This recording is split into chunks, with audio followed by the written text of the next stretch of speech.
Eva, can you send me the agenda right now? I'm not having Yep. issues. I'm having other issues, technology issues here. Coming right now. So, okay, so I can't review the agenda quite yet. But what I guess while I'm waiting to get the agenda so I can facilitate, I would like to make a motion that we permit public to make comments during the meeting and not have to wait till public comment. Does anyone want to make the motion or have a discussion on that? Would you please repeat that, Dan? Yeah, I wanted to ask for ask the committee to make a motion to permit public to comment and ask questions during the meeting and not have to wait till public comment. So I'm just asking for a motion, or if there's discussion on that topic. I have discussion before we make a motion. For 15 years, the public comment has been pretty set in stone. I would say let's be flexible and go case by case, meeting by meeting, in terms of how packed our agenda is, if we're reviewing a DA and so forth. Can we play it a little bit by ear? I'm totally fine with doing that for today, though. Yeah, no, actually, I completely agree with you, Marla, and that was what I was suggesting, that for today, and I agree with you, we should do it meeting by meeting, because if we have an agency designation or a packed agenda, then we have to, not make it a blanket rule. But yes, it's just a motion for today's meeting. I'll make that motion. That today we allow public comment out throughout the meeting, and I would request that along with that the public be mindful of time. I second that. Second. Oops, go ahead. All in favor? Aye. Aye. Opposed? Abstentions? Motion passes. Okay, I now have the agenda in front of me. So, just real quick, so we've got, we're going to vote on the minutes, look at the pandemic response, do the membership update, get the DMH update. Today's SPC business will include committee communication facilitation, number 1. Number 2, letters to DMH. Number 3, suicide discussion, followed by public comment and formation of June agenda. So, any questions on the agenda? So let's start with introductions. I'll start myself. Introductions from not only committee members, but members of the public and DMH, so everybody on the line. So I'm Dan Toll. Before we do that, who's taking the minutes? Bert, is Bert with us? I believe Eva is doing the minutes. Yep, I haven't seen Bert on the line yet, so I'm going to take minutes until he arrives, unless someone else would like to. Okay, and who wants to be timekeeper?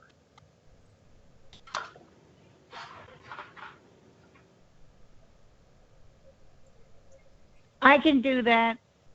Thanks, Thelma. Okay, so introductions. I'm Dan Toll, member of the committee.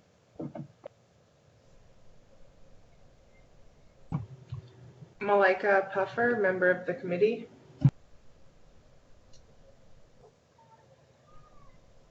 Thelma Stout, member of the committee. Marla Simpson, member of the committee. Eva Dayon, DMH support. Kate Hunt, prospective member of the committee.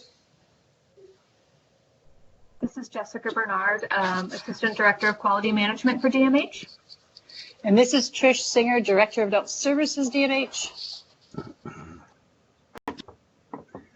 I'm Lynn Cardozo. I work for Disability Rights Vermont. I'm the Director for the Vermont Communications Support Project. and I am interested in being a member of this committee. Welcome, Lynn. Hello.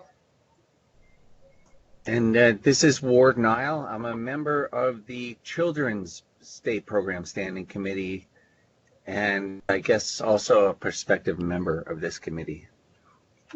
Welcome, Ward. All right.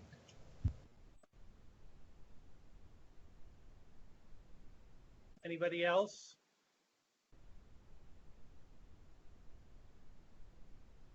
Okay. Thank you all. Oh, just to jump back, the first item on the agenda was about the meeting being confirmed, if the meeting's being recorded, and from looking at my screen, it looks like it is in fact being recorded. Is that true?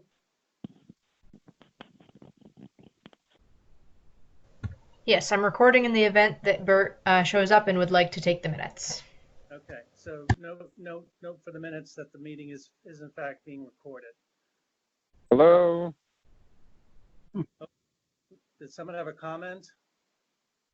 It's Bert. I'm sorry I'm late. I've been trying for 15 minutes to use the link that was sent to us. I downloaded the Skype app, the most recent version, Friday, but I must not be Skype Business or something. I tried to copy the link and it's just not working. So I'm calling in today rather than Skyping in.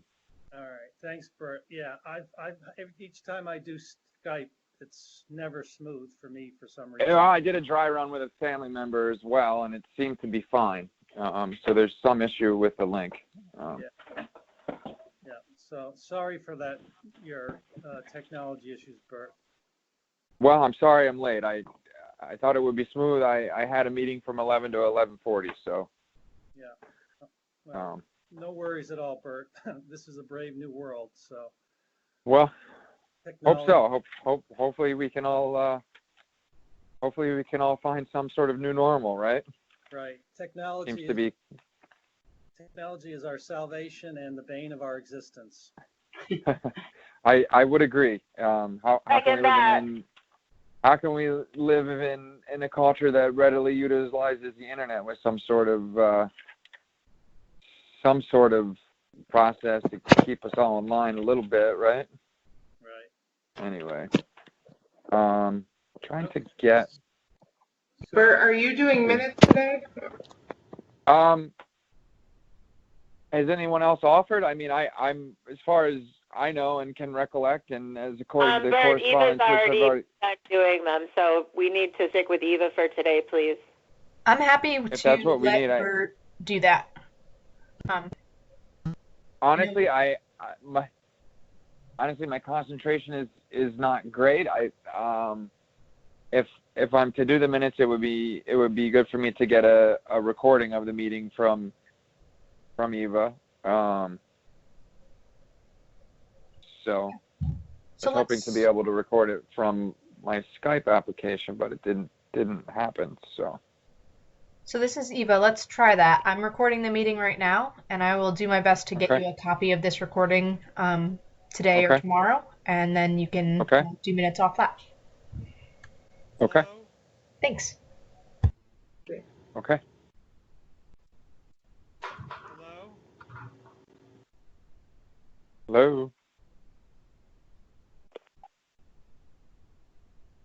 Hello, can you all hear me? Oh, Dan, it's real low. Volume changed, yeah. Is that Dan? Yeah. Can you folks hear me? I can. Yes. Just barely. Yeah. Speaking of technology, I'm having issues here. I'm going to dial right back in. Hold on. Okay. Would it be easier for the rest of you to do Zoom next time, if that's possible? I have no problem with Zoom. I've been on Zoom meetings for weeks. I've never used Zoom, and I'm just going to continue to use my phone, but maybe in the future. I'm more comfortable with Zoom than with Skype, although not technically if I Skype in from my Mac desktop rather than my phone. So. All right. Can you folks hear me now? Yep. Yep. Okay. Yes. Right. Sorry about that. The connection dropped. Okay, so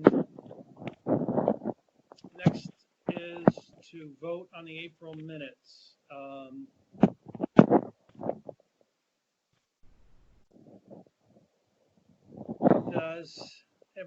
Does anybody have any comments or questions about the April minutes?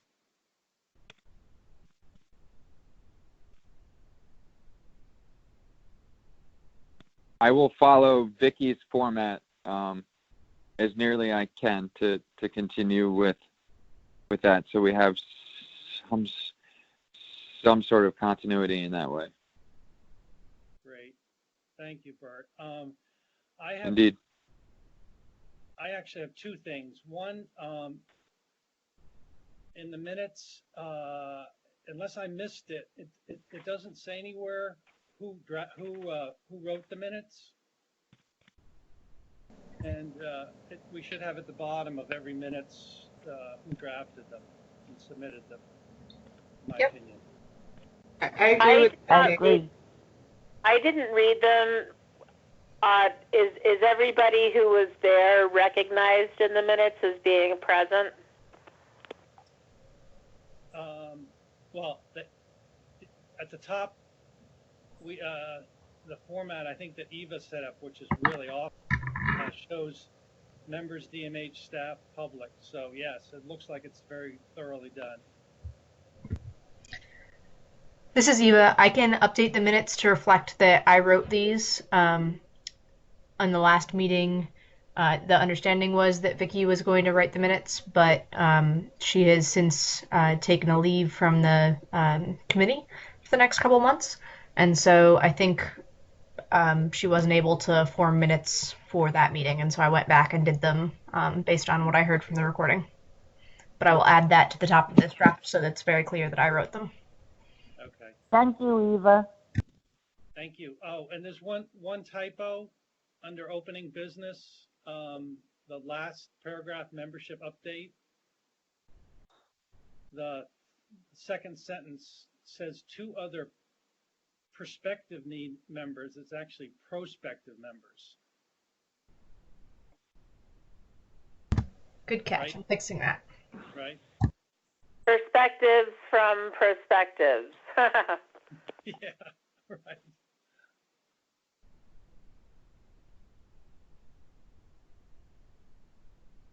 Okay. Okay. All right. So in the agenda there's a note about taking actually voting on members taking minutes, continuing, because I guess we had voted on giving it a trial run for 3 months, and I guess what was last month the third time, Eva, technically, that we were doing this? Yeah, I believe the third or fourth. Right. Since I think it was working well personally with Vicky doing it, but since Vicky's no longer available, if I would suggest we try the trial again with Bert. If Bert is wanting to do that, we sort of repeat the same process. That'd be my motion or suggestion, I guess. That makes sense to me. And I'm up for filling in as secretary while Vicky is gone, and hopefully upon Vicky's return, we can either have her take that up again or whatever works out best as far as continuing to draft minutes. But it seems to be something that we want as a committee, and I feel capable of doing so. I was a secretary of EPS for a year and like 8 or 10 months. So. That's super. I'd like to motion that Bert take that up at least for 3 months or until Vicky returns, or to be discussed at a later date. But I motion that that's fine. I second it. Okay. Just one discussion point. Bert, this is Mhm. From my perspective, it's a two-way street. You should feel free after doing it for this trial period. If it's not working for you, don't feel extra pressure to have to continue to do it. You know what I mean? Okay. The only roadblock is my personal concentration issues. So right. It's not something that I don't think it's going to be prohibitive of me being able to complete this task. I'll have a draft to committee members by the end of the day Friday. I was going to start working on it tomorrow late afternoon and hopefully finish by sooner than that, but Friday at the latest. Great. Thank you. Thanks so much. Indeed. Go ahead. So can we just get a specific can we have the motion one more time so I can get it down correctly? So I made the motion to do this again on a trial basis, and thank you, Bert, and thank you, Eva, and everybody. And there's been discussion, I believe, and we're just waiting for somebody to second the motion. I had already seconded the motion. Yeah. I also made the same motion earlier, but it's fine. And Bert, I think, this is being recorded, so I think you'll be able to just go back and listen to the recording as well. Agreed, and that's the modality that will be easiest for me. So, great. Thank you. All right, well, consider me seconding Malika's motion, please. Okay, Ms. Malika, then Marla. Okay, we're good to go then. All right. All in favor? Aye. Aye. Opposed? Abstained? Motion passes. Vote unanimous. Thanks, Dan. Unanimous. Thank you, Bert. Really, thank you. Indeed. Okay. The next item is pandemic response. Eva, is this specifically relating to the flyer that you sent around?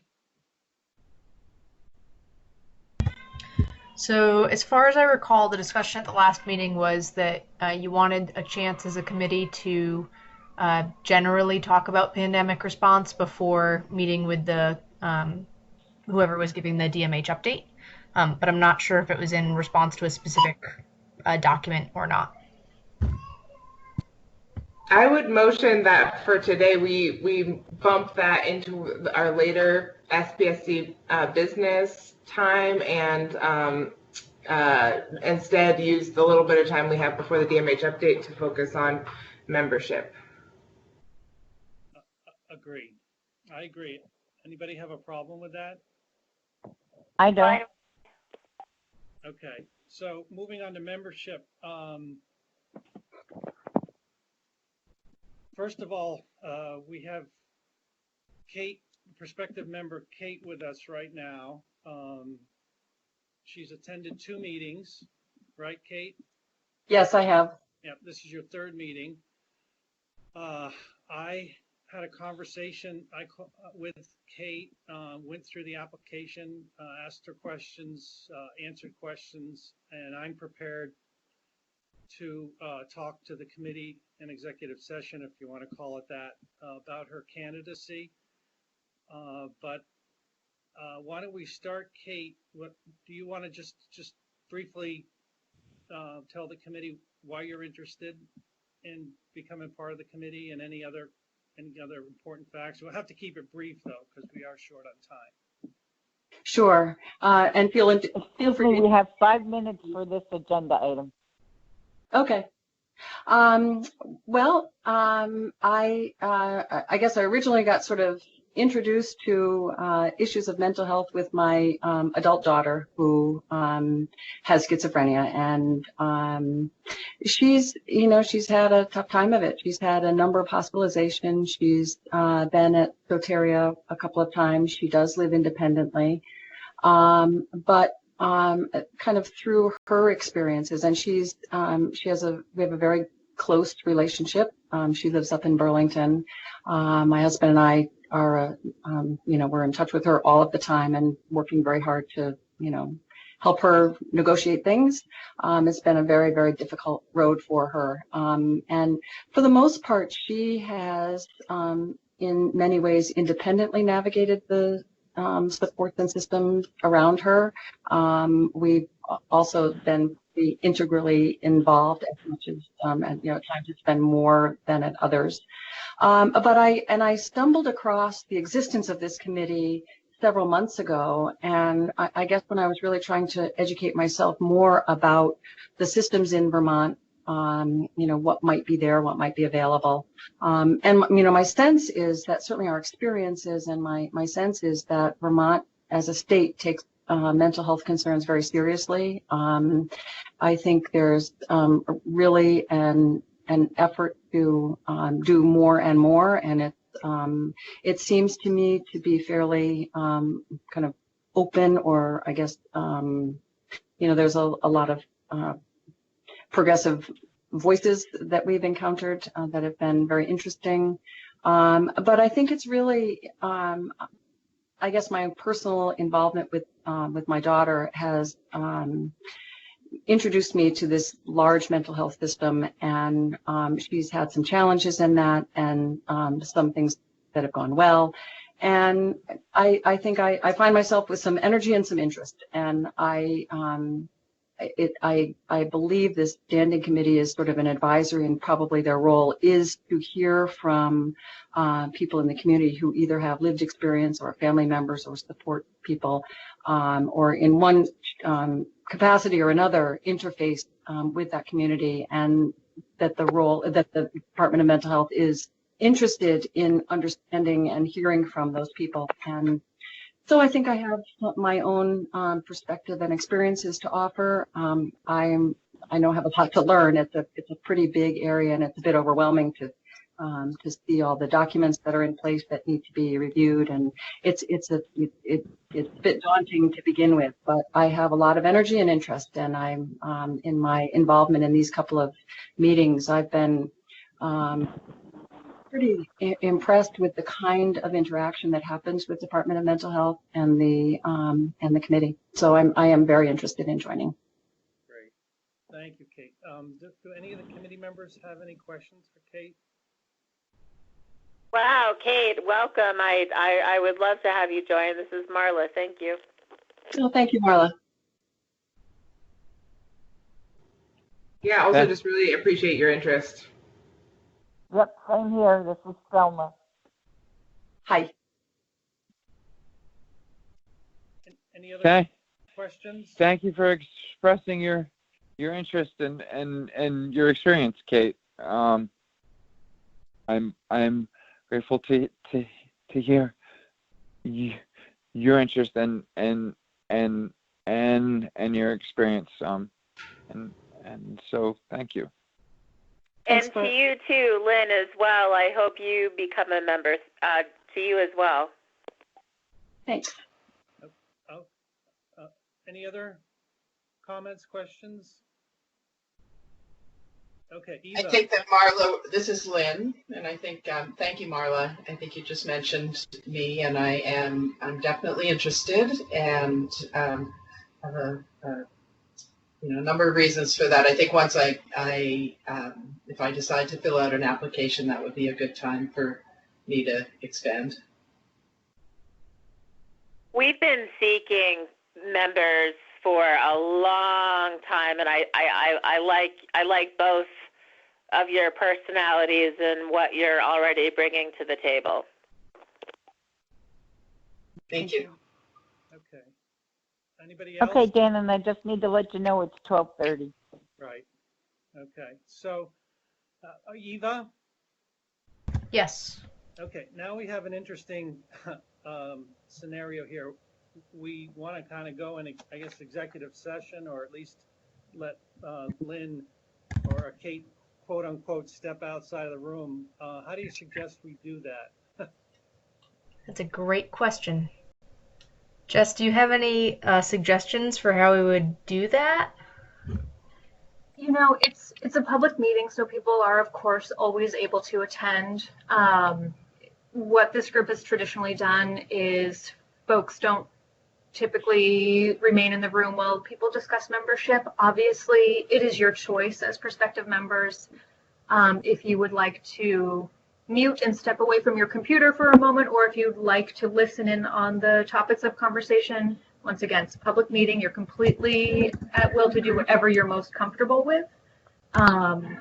So please, I think don't feel like you have to stay, but also don't feel like you have to step away if you don't want to.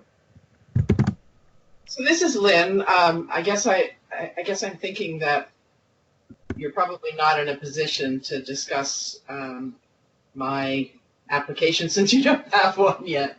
But maybe I can certainly hang up and call back in 5 minutes. That seems like technically would be simple. Lynn?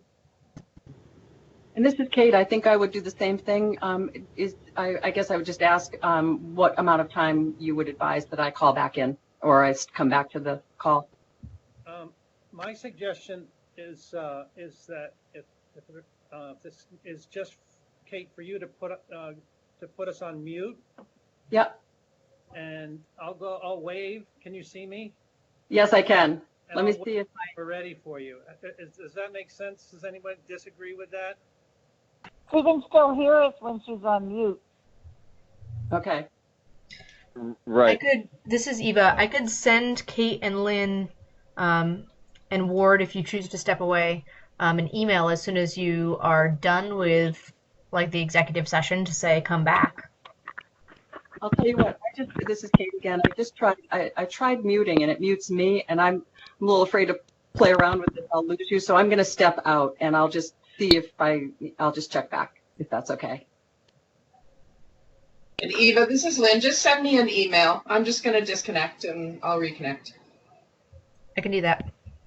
Yep. Thanks. Okay. Does calling back in work equally well? Yeah, it should work. Okay. Maybe I'll do that. I will hang up now and I will come back in 5 or 10 minutes and see how you're doing. Or I think I'll just step out of the room and I'm stepping out now. Give us less than 5 minutes, Kate. It's not going to take long. Okay, thank you.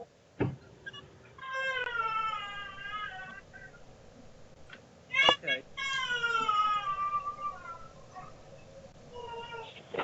Can everyone hear me? I switched from my earbuds to speakerphone because I'm starting to run out of phone battery. I can hear you, Bert. Okay. So Eva, I can't recall, did you send the application around to everybody for Kate? I believe I just sent it to you so far. Would it be helpful to send it via email right now? Would folks be able to see it if I sent it via email? I would say yes and yes. Take Okay. a minute to look over. I'm going to send it right now then. Yeah, go ahead and send it. And meanwhile, I can start off by telling people that I had a nice long conversation with Kate last week. And bottom line is I recommend her for candidacy for the committee. She's from Washington County, which unfortunately I don't think is one of the target counties that we're trying to fill to get diversified across the state. But be that as it may, she gave an overview of sort of the core reason that she's interested because of her being a family member. She's got a background in teaching, a master's degree, very fine education from a small liberal arts college. And I get the sense that she's committed. She's willing to do the work. She understands what is going to be asked. What is asked of her as a committee member. And I could go on, but I guess I'll just, in the interest of time, ask if any people have any questions. I support that, Dan and everybody. We really do need some family member representation. That's part of the governor's requirements, really, for this committee. Right. Yep. Excellent point, Marla. I mean, you talked to her. Some folks have seen her resume. I think I'm ready to make a vote if people are interested. I'm just looking over what Eva sent briefly.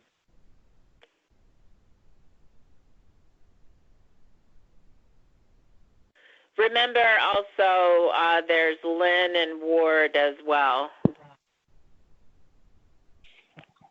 Is my understanding But that we Lynn- don't have applications from Lynn, at least as of yet. Do we have? Yeah, we don't have an application from Lynn. How many times has Ward attended a meeting? I think this is at least his second. But also, I think it's relevant that he's served on the Children's Standing Committee. I think that counts. Personally, I would think that would count because the point is for them to get to understand the scope and the the way that the committee operates, and I think that would be very similar for the Children's Standing Committee. And I agree, Good Malika. point. We've been looking for a connection to the Children's Committee for a long time. I agree. Yeah.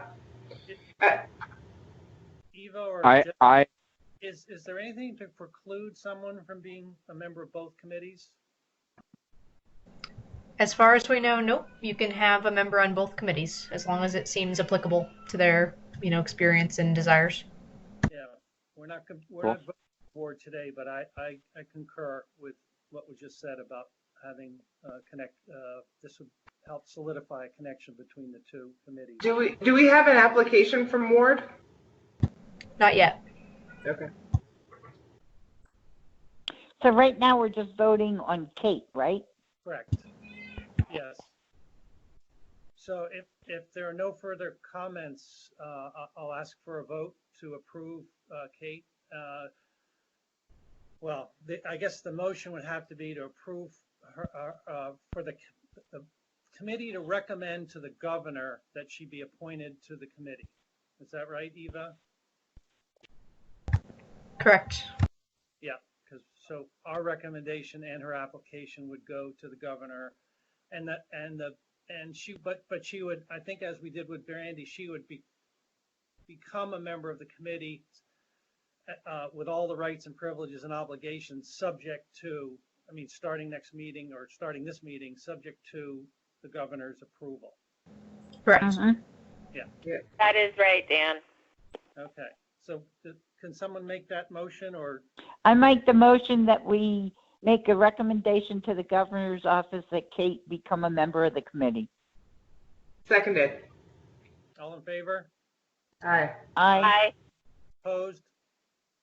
Abstained? Motion passes unanimously. thank you, Thelma. Thank you, Malika. Thank you, Dan. Yeah, thank you. And before we move on, we are behind. We're over. Yeah. Are there anything important about membership that we should talk about right now that we can't defer? What was the question, Dan? While we're on membership, I just wanted to see if there was any other issues relating to membership that we should address right now, or before we move on. Super quickly, I regret I did not follow up with the 3 contacts from the Killington Conference, DMH. I can certainly do that tomorrow and keep the subcommittee and Dan and Eva and everybody informed about the progress, i.e. Beatrice and a couple of other people. So happy to follow up with that tomorrow. I do also want to just flag for the future that we should have a conversation about membership processes and how that works. So we could put that on a future agenda as a lowish priority, but still. Right. I agree, Malika. Yeah, Eva, if you could put that on the list of future topics, that would be great. So I heard just discussing how membership occurs. Is that what the note should say? Or what should I make the note be? Membership subcommittee processes. Thank you. Okay. Something like that. Thank you for clarifying, Malika. That's good. All right. Kate, am I due back yet or no? Or am I early? Perfect timing. Oh, okay. I am very, very, very pleased to announce that you have been voted unanimously to be recommended to the governor to become a member of the committee. And the way the process works is you're now officially a member of the committee with all the rights, privileges, and duties from this point going forward, subject to the governor's final approval. But for now, you're a member of the committee, and it just to be official, we need to get the governor to approve, which may take a while. So we're not going to hold our breath. Okay. Well, thank you very, very much. I'm very, very thrilled for this opportunity. Thank you. And we're delighted. Congratulations. Yeah. Congratulations. Thank you. Thank you. Sooner or later, we'll meet you in person, or at least I will. I think you guys have met her. Great. Thanks. Super. Okay. And I just wanted to add a little bit. If Lynn and Ward have rejoined the meeting, are you there? I am. Lynn, we just need your application. We'll go through the regular process. Dan, Eva, or myself, or possibly other members can answer any questions you might have. And Ward, also, we, in terms of your membership on the Children's Committee, we would love an application from you, and that we're all. I feel I can say we're all feeling positive about this. Okay, good. Thanks. I will continue to consider it. Yeah. Thanks. I'm not sure, Ward, though. I'm a little skeptical, but we'll see. I'm kidding. Okay, we're almost 15 minutes over. Right. Sorry, I diverge. So, do we have our? Is anybody from DMH there? Yes. That's for the update.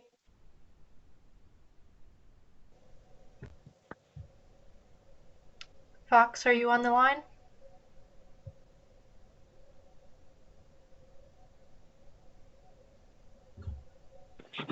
Okay, it doesn't sound like Fox is with us yet.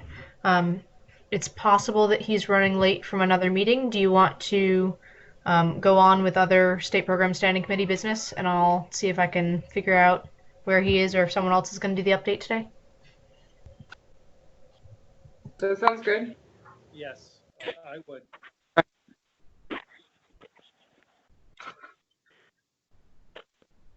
Okay, so then moving on to the next agenda item, we won't break yet. We'll continue if that's okay. So the next item is Standing Committee business continuation. The first item is committee communication and facilitation, and under that agenda item, we have 3 questions / topics. What are our strengths? What do we need to improve? How do we achieve these changes? Now, this issue, if I recall correctly, came up relating to a meeting a while back, and one of the impetuses for this work was comments from our new, at the time, our new member, Brandy Parker, who unfortunately is no longer on the committee. She had to drop away for a number of personal reasons.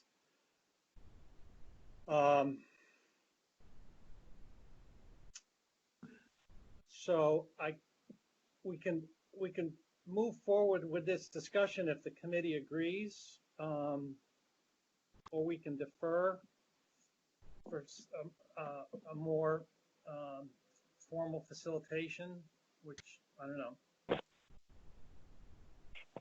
Should we just dive right in? It's fine by me. Good with me. I think we're probably going to get interrupted, so we should just keep that in mind. All right. So, Sure. All right. So I guess unfortunately this would be a great situation to have a whiteboard or a flip chart to do brainstorming together. So this is not an ideal scenario online, but I have a notebook in front of me, Dan. I will take as concise and clear of notes as I can during this discussion, and hopefully reiterate a little bit if the committee needs. Okay, thanks, Bert. So I'll just open the floor for brainstorming comments about our strengths. And from my perspective, we should people should express, you know, anything they have in mind, and we'll just collect. Bert will collect the thoughts. So I guess I'd start it by saying I truly believe that we have a committee of people who have great backgrounds and are really committed to trying to improve the lives of people with mental health conditions. Anybody else want to comment about strengths? May I chime in about strengths? Please. I think every single member and also the DMH staff have very vast intelligence and leadership. In terms of a growing area, I'll own, sometimes I may have sounded rude trying to facilitate and get through a very, very jam-packed meeting. I think Brandy was right that sometimes things came across as rude or too assertive. That being said, I think this is a really powerfully strong team, and I honestly have respect sincerely for everybody. And Marla, I'll own that your same comments, that I too feel as though I have been guilty of, in terms of time pressure or whatever, of not always being totally thoughtful and communicating in a way that I would have preferred. So anyway, you're not alone, Marla, in feeling that way. But and Bert, you can put those, I guess, under need to improve, which is the second item. So, okay. In terms of strengths, anybody else have thoughts? As far as strength, I have what, 2 decades and more now of lived experience, mental health challenges and such. I feel like I'm fairly well qualified to serve as a substitute secretary. Hopefully Vicky will be able to take that up if upon Vicky's return. She should feel like that is still an interest of hers. I also have like 6 or 8 years of experience in peer work, most of it being part-time, but I feel fairly well qualified to engage in hopefully some successful advocacy work and to continue to assist DMH hopefully with with the redesignation process and hopefully if we start to take on new membership to think about maybe expanding our role a little bit in the ways that we've discussed in the past months, and as is comfortable and able for other community members, or sorry, committee members. So, great. I also am a little inexperienced, so if some of the communication that I've engaged in has come across as being a little bit inaccurate or not quite discreet, or maybe being over assertive with my questions to DAs. But I'm glad to be a part of the committee and hope that we can really dig in and get some good work done. Great. Well, thanks, Bert. You are absolutely an important and needed voice on the committee, and we're delighted you're part of the team. Thank you. Thank you so much. Other strengths? May I bring up an IPS principle, intentional peer support principle, please? Sure. Sure, please. In terms of my worldview versus other people in the world's view, their worldviews, I think everybody, and myself included,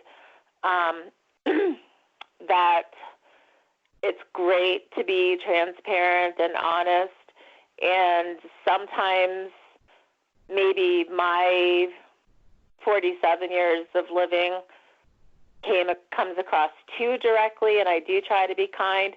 Sometimes I have felt kind of shut down because of a differing worldview. So just for my own membership, I will try to pause a little bit more.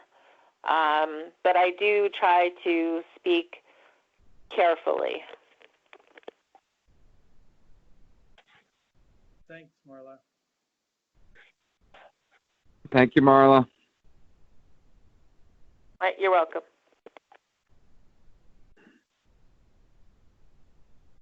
I think one thing that comes to mind to me around this conversation is how our committee is shifting and changing in terms of the makeup. And so I think that's exciting, and there's a lot of possibilities there. And I guess also to do with, I mean, this is maybe what we're talking about, maybe not, but I guess I'm just thinking about the need, from my point of view, to communicate or connect a little bit more outside of our regularly scheduled meeting times.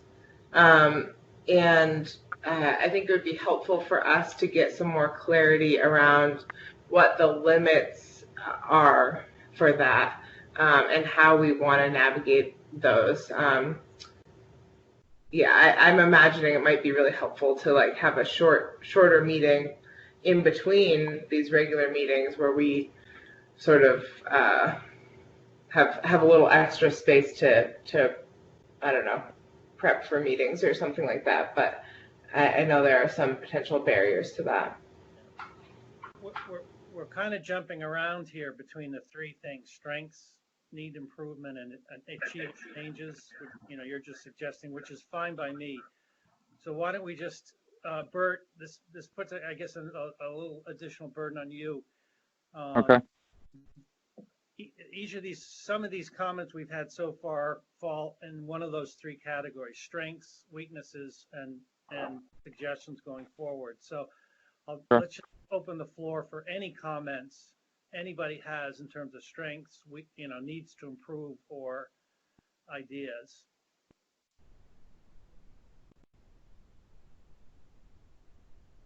I agree with Malika in thinking about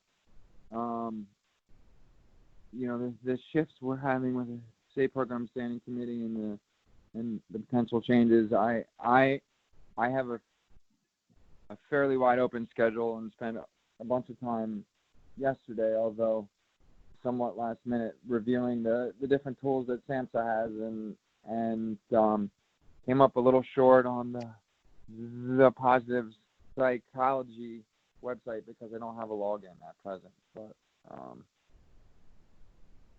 I'm devoted to this committee and want to see our work really become successful and have a positive impact, and hopefully be a meaningful and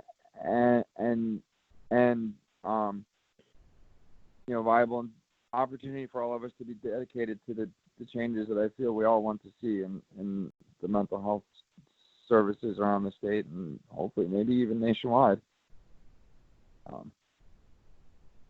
I'm just one human being. Rome wasn't built in a day, and I think I just personally, and as a member and as a professional in the field as well, I feel listening and dialogue, and because I feel like we all have similar goals, even if we have different recipes about how to get there, but they are very similar actually.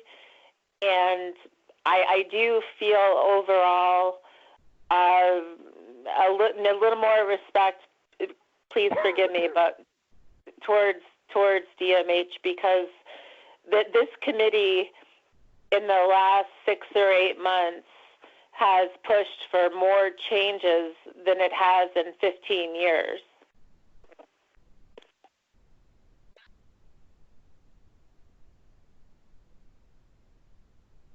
Right. Yeah. So I see a strength as being, we've got a committee mixed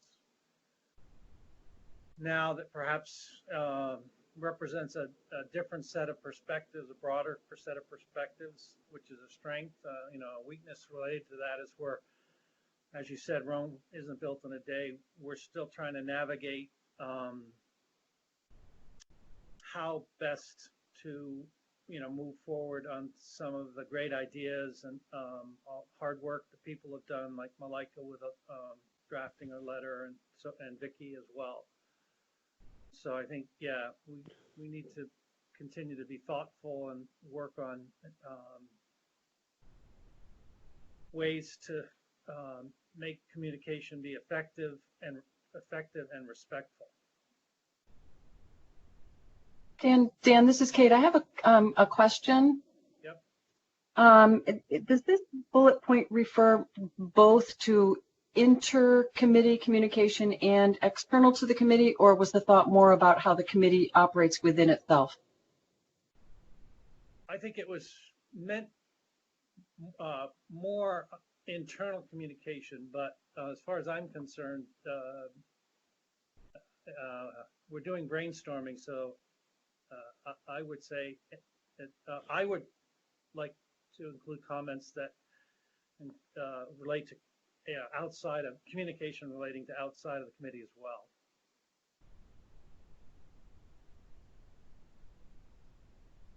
I just needed to do a quick check. It's almost 1 o'clock. Okay. And we haven't heard back from DMH.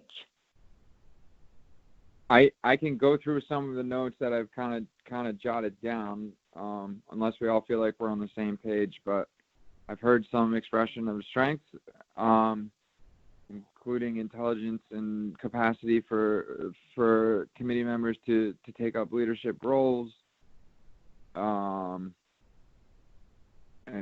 It seems like a number of us expressed feelings of multiple committee members having great backgrounds and are committed to improving the livelihood of those with lived experience and mental health challenges. A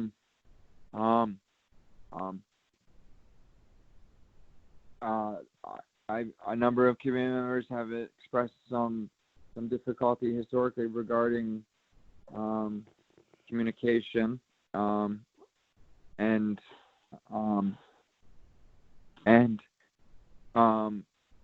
there's also been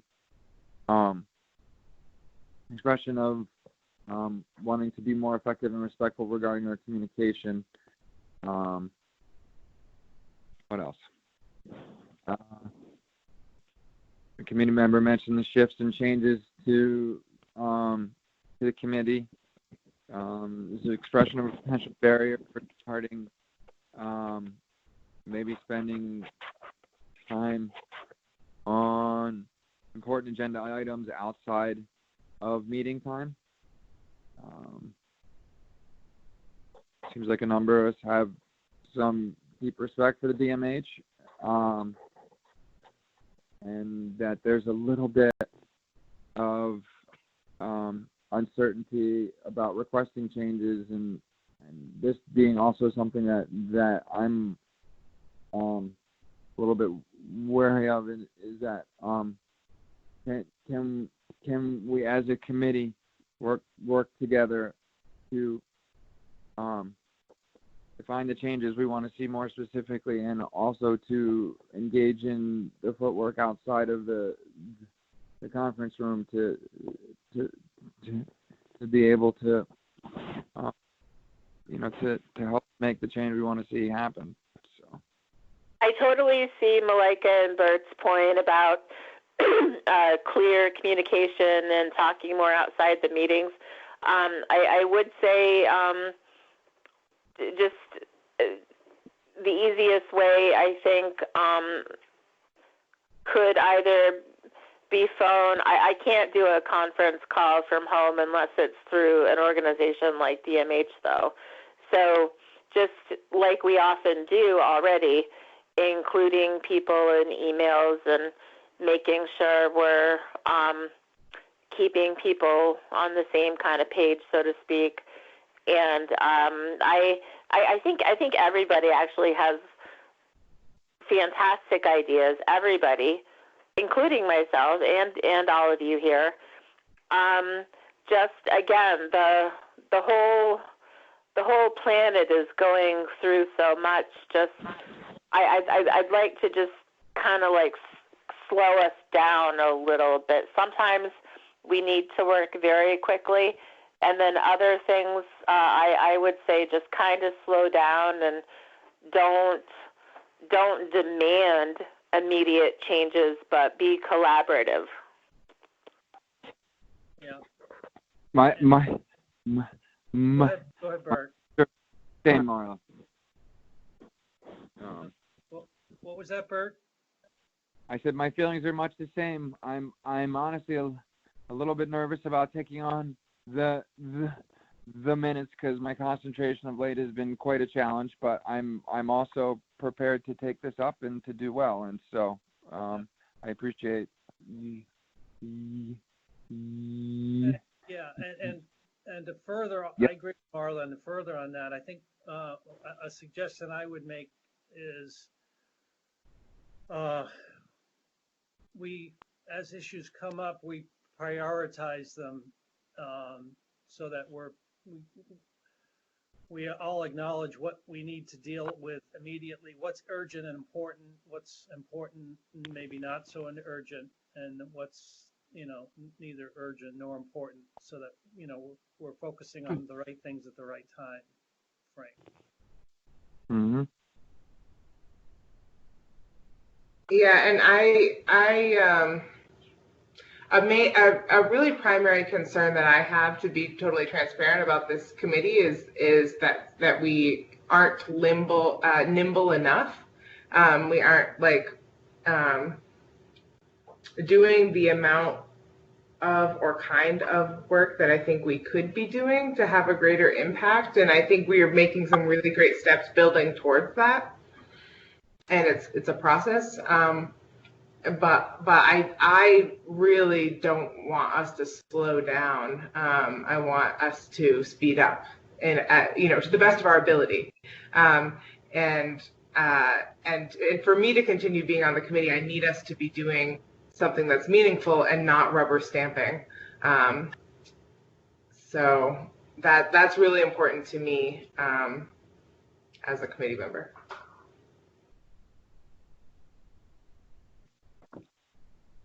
I hear you also, and share similar sentiments, just the same. So. Right. Right. Going back to Kate's point, I think one thing we need to improve, again, as we look to really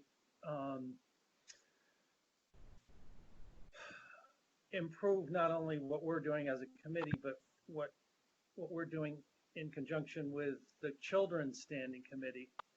I think one of the things that we need to improve is the collaboration between the two, because we have the same mission, but with different populations, and we should be coordinating and working together where we have overlap.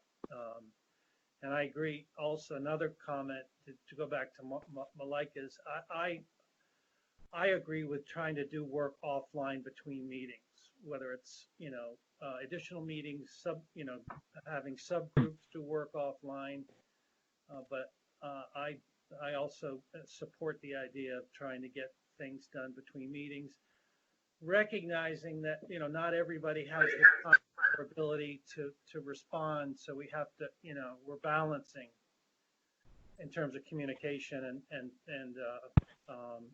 accomplishing things.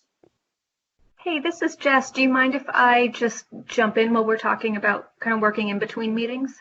Sure. Yeah.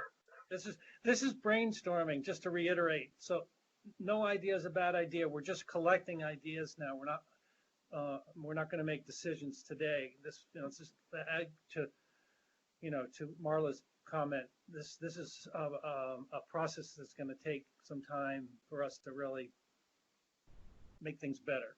Mm-hmm. Yeah, absolutely. So while you're thinking on all of these things, just to, especially for newer members, to make sure people know that because we have to follow public meeting laws, we need to make sure everything's transparent for members of the public. So obviously there are absolutely times where you need to continue to draft letters, you need to continue reviewing applications, looking at things that are happening in between meetings. But we would need to make sure that it's a continuance of work that's being done. So, you're following up on items so that it's already been discussed in the minutes what's happening, so that then as you keep working on a document, it's, someone from the public would understand, oh, okay, and they said they were going to keep drafting that, and then we have that final product when you're done. And that or maybe you want to talk about future agenda items, something comes up and you say, hey, I've just heard about this tool. I want to talk about it with the group if people are interested in. Just make sure everybody's emailed on that kind of correspondence so that no group members, even if they don't have time to respond in between, just so no one is worried that they're left out or it's not fully transparent to all members. And then it would be something that would be on a future agenda and the public would have full transparency that the group is interested in it. So Jessica, are you saying that is what you're saying precluding the idea of forming subcommittees that don't include all the members? No, that's, a subcommittee, because you have one for membership, right? Right. So that's fine. That is, but then you'll see that you typically in the minutes, you'll have a discussion point that'll say, and so is either interested or submitted an application. The subcommittee is going to review. So it's on the agenda. The public knows it's happening. We need to make sure that anything that happens, the conversations that go on that the group is interested in or is attending to, that there's some record of it for public. And so even though you have that discussion in your subcommittee, and no one's there taking minutes, there's a record of it. So we know that there is a subcommittee. Okay. This is Marla. Yeah, just as the veteran member, if I can say that about myself, yeah, there were times in the past at meetings I said, can I be off the record? And DMH always said, no, this is a public meeting. And if something is said and now we're being recorded, so it is totally transparent. It's been that way for a consistently long time. And what's the guidelines around ad hoc meetings? I'm assuming we would need a bit of notice to put it out there and make it public, but if that happens, are those any reason those can't happen? I think it depends on what your meeting is. If it's a subcommittee that's established and that's been shared, that's different than you feel like your group needs to meet twice a month. If you have ad hoc meetings where you're going to be voting and making decisions about something, those are things that do have to be transparent to the public. I feel like we've expressed, at least a few of us on the committee, some sort of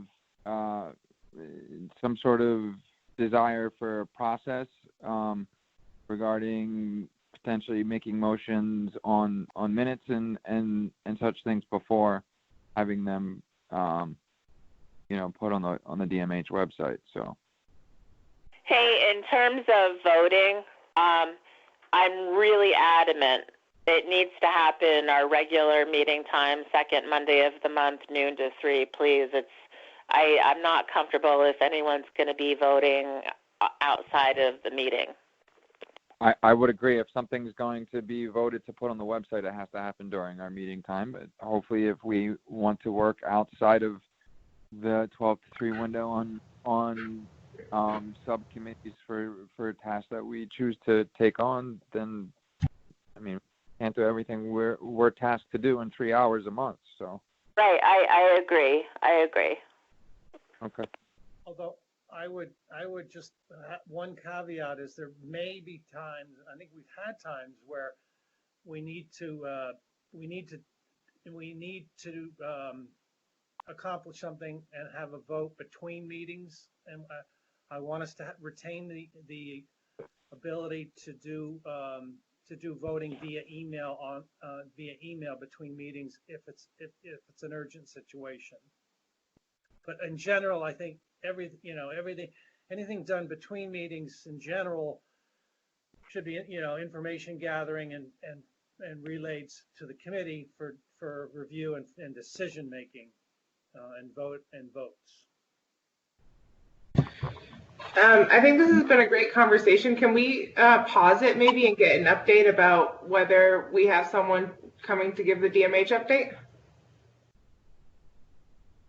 Eva, are you there? Eva? I'm here. I have not heard back from Fox or Dr. Tom. So when y'all go on your 10-minute break, then I'll check in with other members of DMH and see if someone else wants to give the update. Okay. All right. So so this is a good time, I think, to also take a It's almost quarter after. Right. I have 113. Okay. So we have 3 agenda topics under standing committee business. This was the first. The second is the 2 letters to DMH. The first, answer recommendation. The second, responsibilities of committee. And then the third is suicide discussion. And I also would like to add something in there, if possible, which is an idea to discuss with the committee. Can I make a proposal that we take the break now and then see if the DMH update is ready and then finish the rest of this business? Or should we finish some more business first and see what happens with DMH? I just don't want us to take a break and them show up. Right. My suggestion is we finish this discussion about committee communication and facilitation and then take a break. Okay. Is that okay with everyone? What else do we need to discuss about it, do you think? Well, I just want to see if there's any other ideas or comments people want to make. I want to thank everybody. I think this group, in terms of, again, Yalim's group psychology process, which was evidence-based practice study, he's really the father of group psychology. We're completely in the resolving phase, and so just FYI, in the future, if we get into a storming phase or whatever, again, just remember to pause that all groups and all kinds of people go through processes and stages, and I'm so thankful to everybody that we're in a really good communication stage.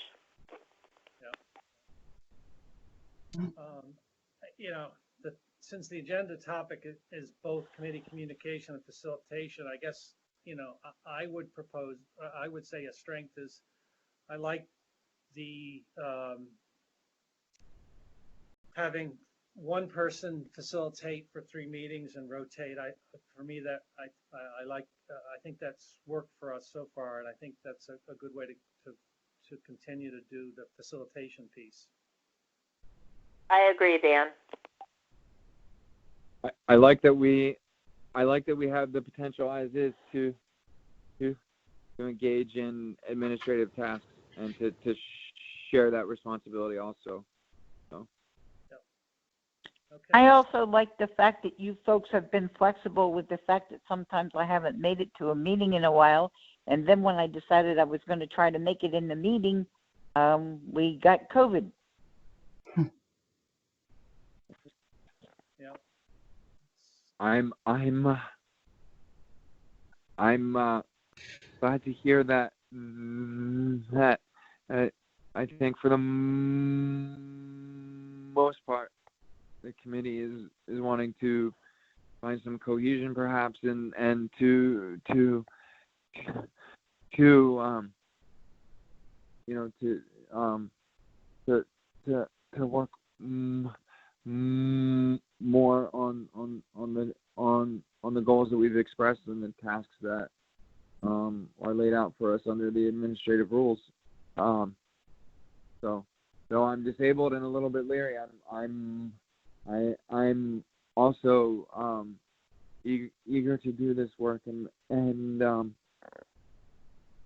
so. Thank you. Yep. Any other comments about strengths, need to improve, or ideas for changing relating to communication and facilitation? Hey, remember Brandy at the end called us superheroes? Ha ha. No, I just want to say, I just again want to thank Eva for her hard work and how she's helped us lay some things out too. Their hard work. Right. Oh, excuse me. Sorry. I think I'd like to suggest, because of time, that we maybe end this conversation and take a quick break. I agree, Malika. Thank you for saying so. I have 117 on 118. I wasn't sure who was keeping time today, but I was, and I've been trying to. I know. I feel like I've noticed that. I agree. It's break time. How long? Motion? There doesn't need to be a motion to take a break. No. I only just closed. So it's 1:18. How much time do you folks need for a break? I'm at home. 10 I don't minutes. need more minutes. Maybe 10. 10's fine. All right. So Okay. so at 1:28 we will resume. Awesome. Thank you. Okay. Okay. See you all Thanks. in Bye. minutes. Yep.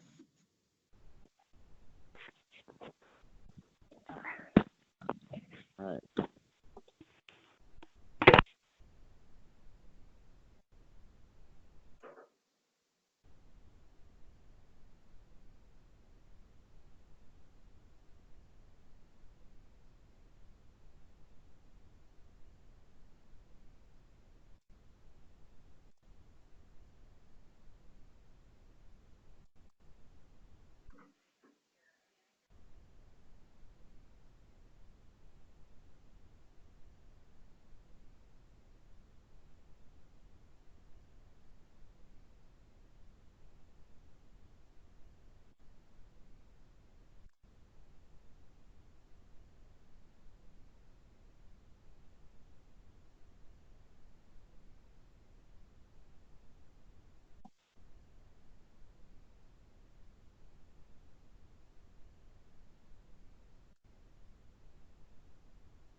Hey, it's Marla. I'm back.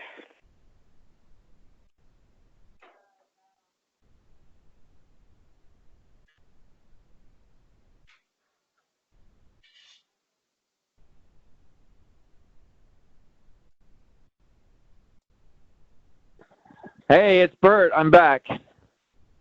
Hey, Bert. Dan, I'm back.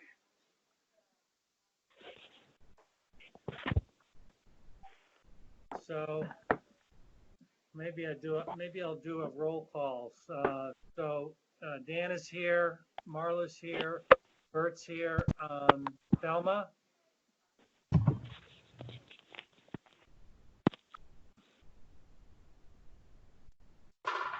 Malika. Yep. Okay, so it sounds like am I missing anybody? It sounds like we've got everybody except Thelma. What about Kate and Ward and Lynn and Eva and Trish and Jess? Right, yeah. Lynn is here. Trish is here. Jessica's here. Kate? Eva is here. It doesn't look like Kate is there. Okay. What about Ward and Lynn? Lynn's here. Okay. Sorry, my cat sat on the phone. I had to call back in. Oh, let's all That give sounds like praise a nursery rhyme. animals. Such a well. Okay. Well, I think, so Thelma's back on board. I think we should probably get going. Can people hear the noise in the background here? I'm all set. Hello? You sound better, Dan. Oh, okay. Thanks. So moving on then, the second agenda item under standing committee business are the two letters to the committee. First is the ANSA recommendations, and the second is responsibilities of the committee. does someone want to, Before we get into that stuff, is there an update, Eva, about anyone from DMH coming? Yep, thank you, Monica. Yeah, so the update is that I haven't heard back from my email. It sounds like both Dr. Tom and Fox are in the planning meeting for the next iteration of what's currently called the Middlesex Therapeutic Community Residence. And that meeting conflicts with this time. So it sounds like they got pulled into that. So if you wanted to, and it doesn't sound like there's anyone else available that can give the leadership update or has anything prepared right now.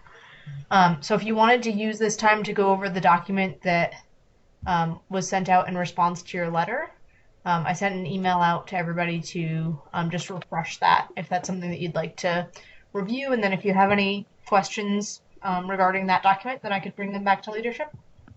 Yeah, that'd be great. I do have some questions, and maybe we could, if I know Jessica and Trish were also here. I don't know if they're still here, but maybe there could be some answers now as well. Other folks okay if we jump into that really quick and then get to the other stuff? Jump into Sounds what? good. Jump into what? I'm sorry, I missed. The DMH's response to our letter. Yes. Yep, I agree. Okay. Well, I'll kick us off then. One question I have is, it says, given the pandemic, treatment units are assessing the safe use and availability of various communication devices. Is there anything else to share about that or what that means?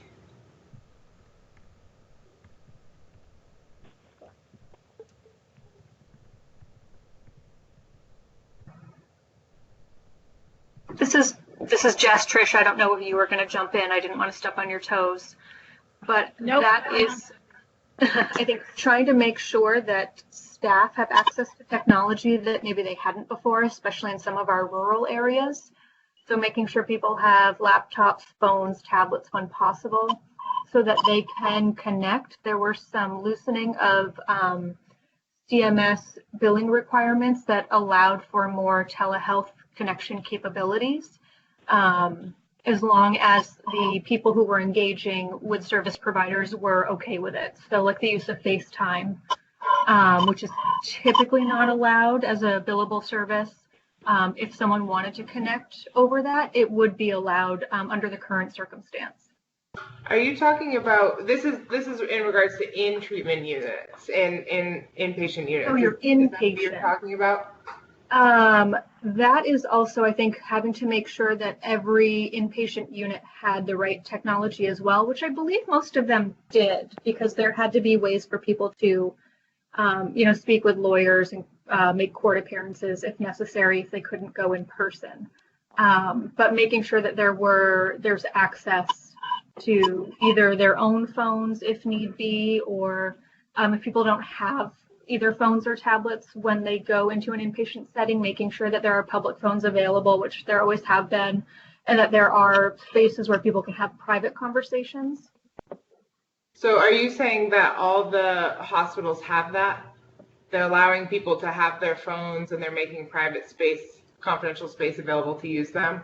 Every hospital has different ground rules in terms of what they see as reasonable in terms of people using their own technology. There are times I would also assume that if someone is in a place where there might be a safety concern, there would probably also have to be a consideration there as well. But every hospital does get to define reasonable. And DMH doesn't have a role in that? We don't dictate what they define as reasonable. For some hospitals, it's completely open, and they can use anyone who has the luxury of having technology with them, and they bring it.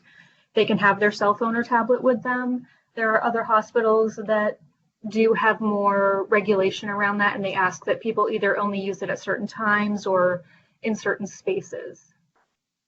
Okay. Last I checked in with VPS about this, and what I heard last was that they'd offered some technology, and some hospitals at least had turned that offer down, and also had said that a device like an iPad or something like that could be a weapon, and therefore people couldn't have it, and also that staff would have to like hold up a video conferencing device for folks while they're talking to advocates about their concerns about the hospital.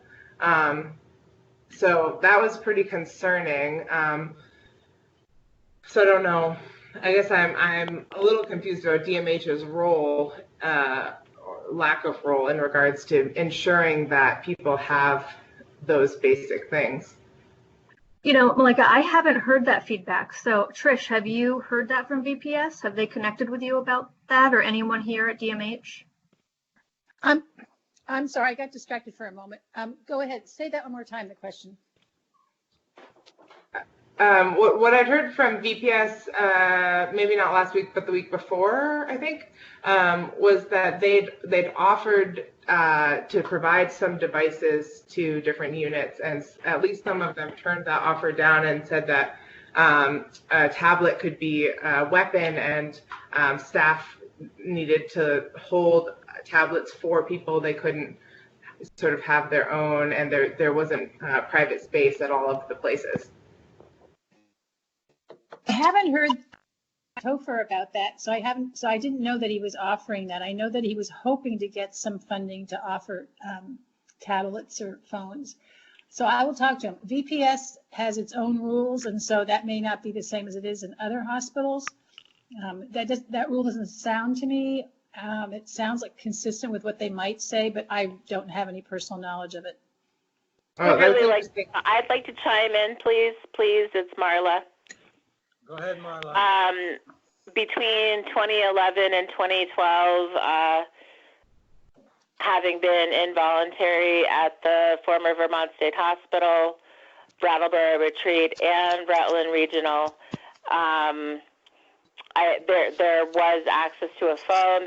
This is a long time ago, folks, but Rutland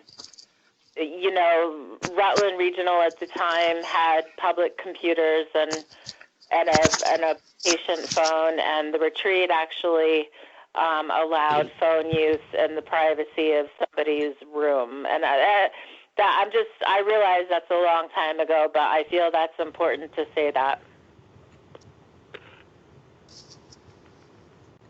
I know at the retreat you can use a computer but you have to sign it out, and I don't know how often people have access to it. It used to be on SHEP 6 that it was, I think, a person-by-person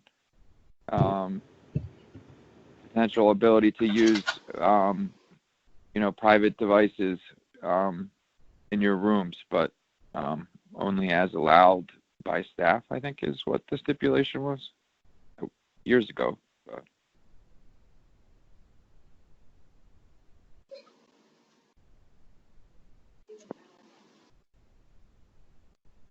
But thank you, Malika, for sharing that. And it sounds like Trish will follow up with VPS just to see, because that hasn't made its way to us. So that's something good for us to follow up on. Yep, I will follow up. Great.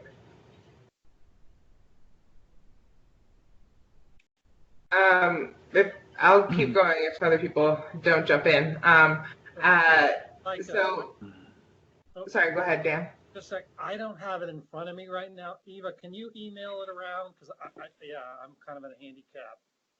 This is your letter we're asking questions about. It's DMH's I think it was response. The response. It was an attachment at some point. Okay, I'll email it again right now. Yeah, I don't have that in front of me either. Sorry. Go ahead, Monica. Sorry. Yeah, no, that's all right. So another one was that DMH continues to encourage advocates to connect with people in hospitals, residential programs, SLP placements, I guess just a sort of similar topic. What is the status of that was a question last meeting, the availability of advocacy, particularly I think from BPS, and what has DMH done or been doing to encourage that connection?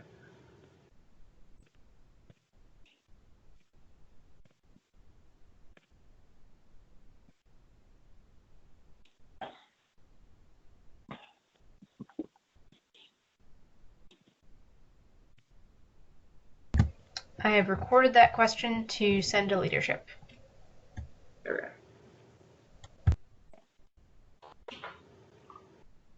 And then there was a part where it said that DMH has actively pursued input from peer service organizations, including this committee and a number of other organizations. I was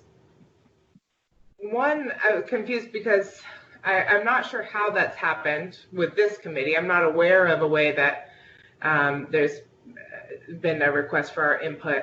And also, I did hear that there was maybe some call with these other organizations, and would like to request that in the future we be included on those.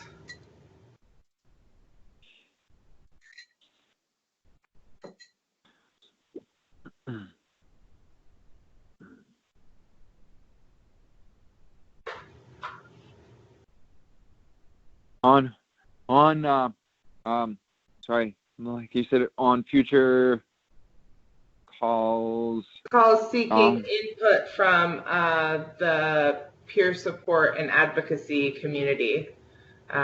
Okay.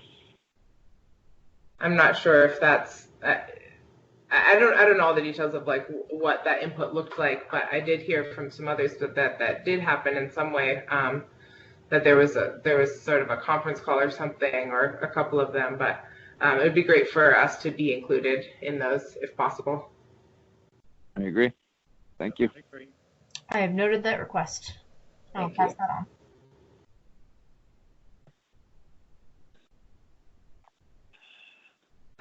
Also, this isn't related specifically to this response, but I'd heard that the retreat worker had tested positive, and so I haven't heard anything since then. Just wondering if there was any update that DMH could share about the response to that situation, and where things are at, I guess,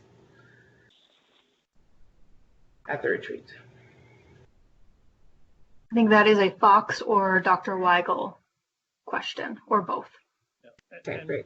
And related to that, I have the question of just what's the latest update in terms of infections for staff, patients at all of the psychiatric facility, inpatient psychiatric facilities across the state?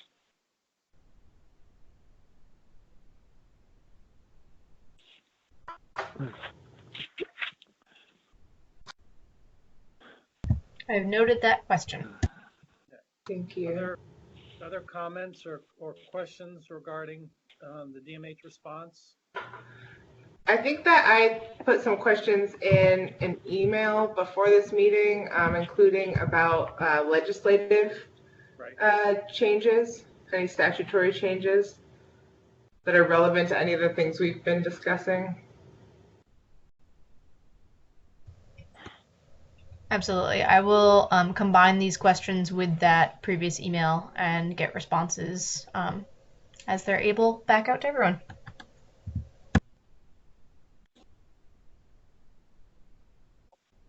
Great. Malika, how would you prefer getting responses to these questions? That's a good question. I mean, I would mostly just because of timing, it would be great to get those in email, I think, just because it doesn't make sense to me to wait until our next meeting. Right. I would agree. And there may be some questions that they would rather wait to discuss, but unfortunately, a lot of this, I think, it's unfortunate we don't have one of the leadership members that could address this right now, because I'd rather have a discussion, but like you said,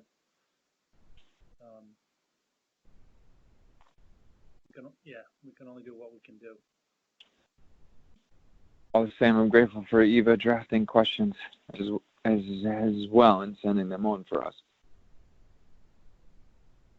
Yeah, good work. I like a Q&A, and it sounds like good progress from my perspective right now. I'd also like to like an update regarding the census situation.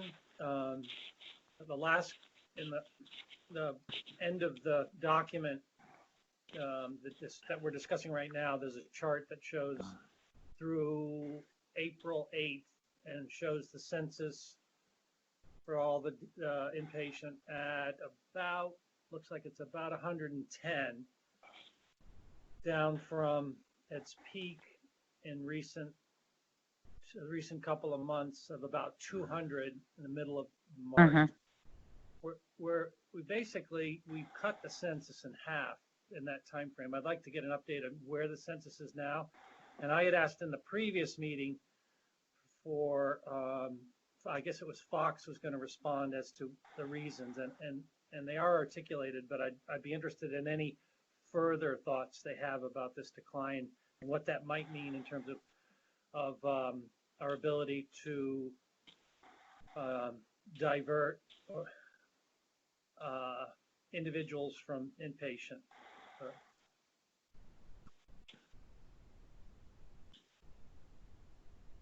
I also just want to share with DMH and with the committee just that someone sent me some info about a class action lawsuit that's taking place in Connecticut. Maybe DMH is already aware, but I'm trying to find it and pull it up. If I find it, I'll forward it to you all.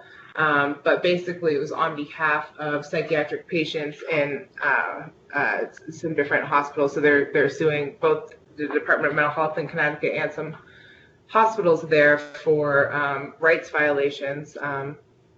And the suit noted that there have been several executive actions that have limited patient rights, and none that have focused on that have I don't know, I'll have to find the exact wording and send it to you all, but that was interesting to come across, and wanted to make sure everyone else was aware of that as a part of the larger context that we're in. I was not aware. Malika, thank you. Yeah, Malika, thanks. You're really a wealth of information. Just passing along what comes to me.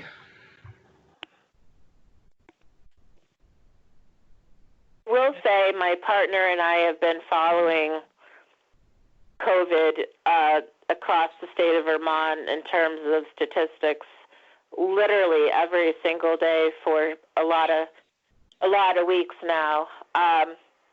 If my memory serves me correctly, there's been approximately 52 deaths in the state of Vermont and thousands of tests. Of course, Chittenden County has the most cases, followed by Franklin County.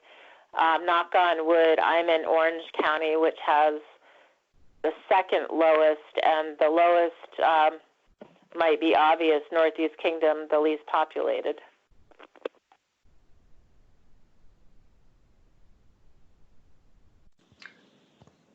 It's Tom Weigel, just joining the meeting for DMH. Welcome, Doctor. Welcome. So, did anybody have any other questions, issues? We probably should let Dr. Weigel give the update. But I think Fox is also joining, and I think he was going to give the update. So I don't have. We'll see if he joins, and if not, I can try to give some Dr. Tom, updates. this is Eva, there was one question raised by the committee that you may be able to answer. If not, we can check back in after the meeting.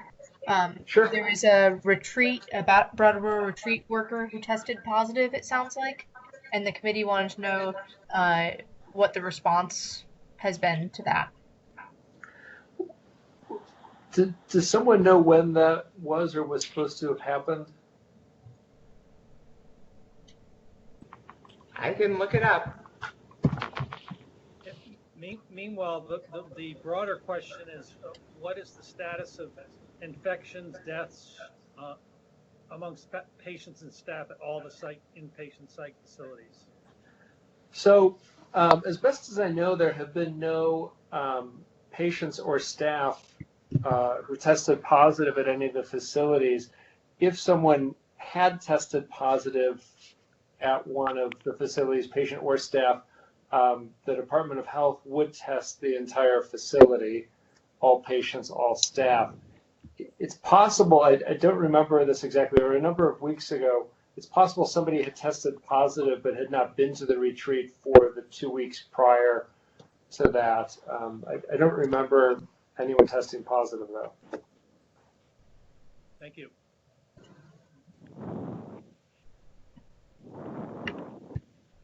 I think what we're trying to do is avoid what has happened in nursing homes around the country, which is where one person, gets infected and they infect a lot of other people. We're trying to do comprehensive testing and then isolating. So, for example, in the correction system, there were, I don't remember if it was first a staff or an inmate, but somebody had tested positive, I think a staff member at one of the correctional facilities. So VDH went in and tested the entire facility, all staff, all inmates, and then they cohorted or separated the inmates out who tested positive. I believe they ended up going back and retesting that facility to make sure they caught everybody, and then continue to follow the people who had tested positive, continuing to test them to see when they could eventually move them back to the original facility. So I think that's a model that we have for the inpatient psychiatry units right now, is that if somebody tests positive somewhere, all staff, all patients would be tested. Those patients would be separated, ideally in a place like the Wyndham Center when that's up and running.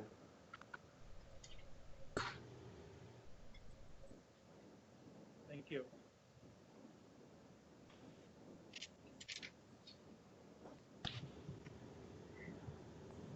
I just put in the chat box what I found when just Googling it, but that is older than when someone recently told me that someone had tested positive, which was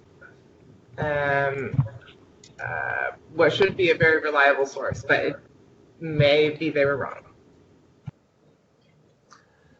So again, if someone, for example, if somebody tested positive today, but they hadn't been to work for a month, I don't think they'd be testing the whole facility. But I think if somebody tested positive today, last week, 2 weeks ago, patient or staff member, that the entire facility would be tested. I know that's our policy, and it has been our policy for a number of weeks. And even if it hadn't been our policy, we'd be testing now. So.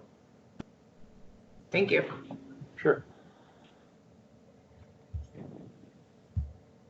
Just I don't know if Fox is getting on, but an update. I think there has been an agreed upon construction contract at the Wyndham Center with a list of changes and improvements that need to happen to make it both a safer unit, I should say, and something that works for people who are COVID positive. So I think the funding has been approved for that. The list of updates has been kind of priced out and approved. And I think what they're going to start to do is get moving on the construction very soon. I think this week, but I can't promise that. And I think they were looking to have that done in just a couple of weeks. I think we're still working on a financial agreement around paying for the beds, for the services, but I know the construction side of things has been approved and should be moving forward. So construction, I'm sorry, the construction of what? I think what was mentioned last time was that the Woodside program has been scrapped and is off the table, and instead we're looking to do the same project but at the Wyndham Center, which is affiliated with Springfield Hospital, and they needed upgrades to the unit, and so they had a list of those upgrades. Those have been approved, and a contract has been signed to have those paid for, and they're moving forward with those construction changes. So those have to happen before we can start moving people in if they do test positive for COVID.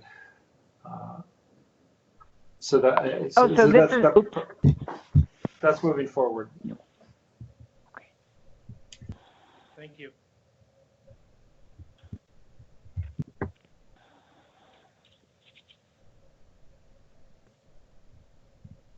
So I guess we're still waiting for Fox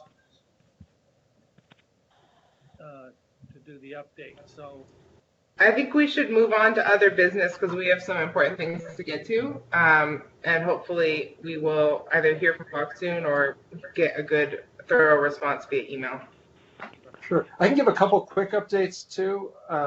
One is that there's been press about the Brattleboro retreat receiving extra state funding to keep it going, and there's a joint team that involves people from the retreat, people from DMH and AHS, and then also a facilitator, and that team is working to try to see how kind of the retreat can come out of this on the other side, a more viable organization as far as what beds they have, the types of beds, they're everything from the electronic medical record they use and billing services, staffing, all sorts of things to try to make sure that it's more viable and comes out stronger on the other side. So that's ongoing.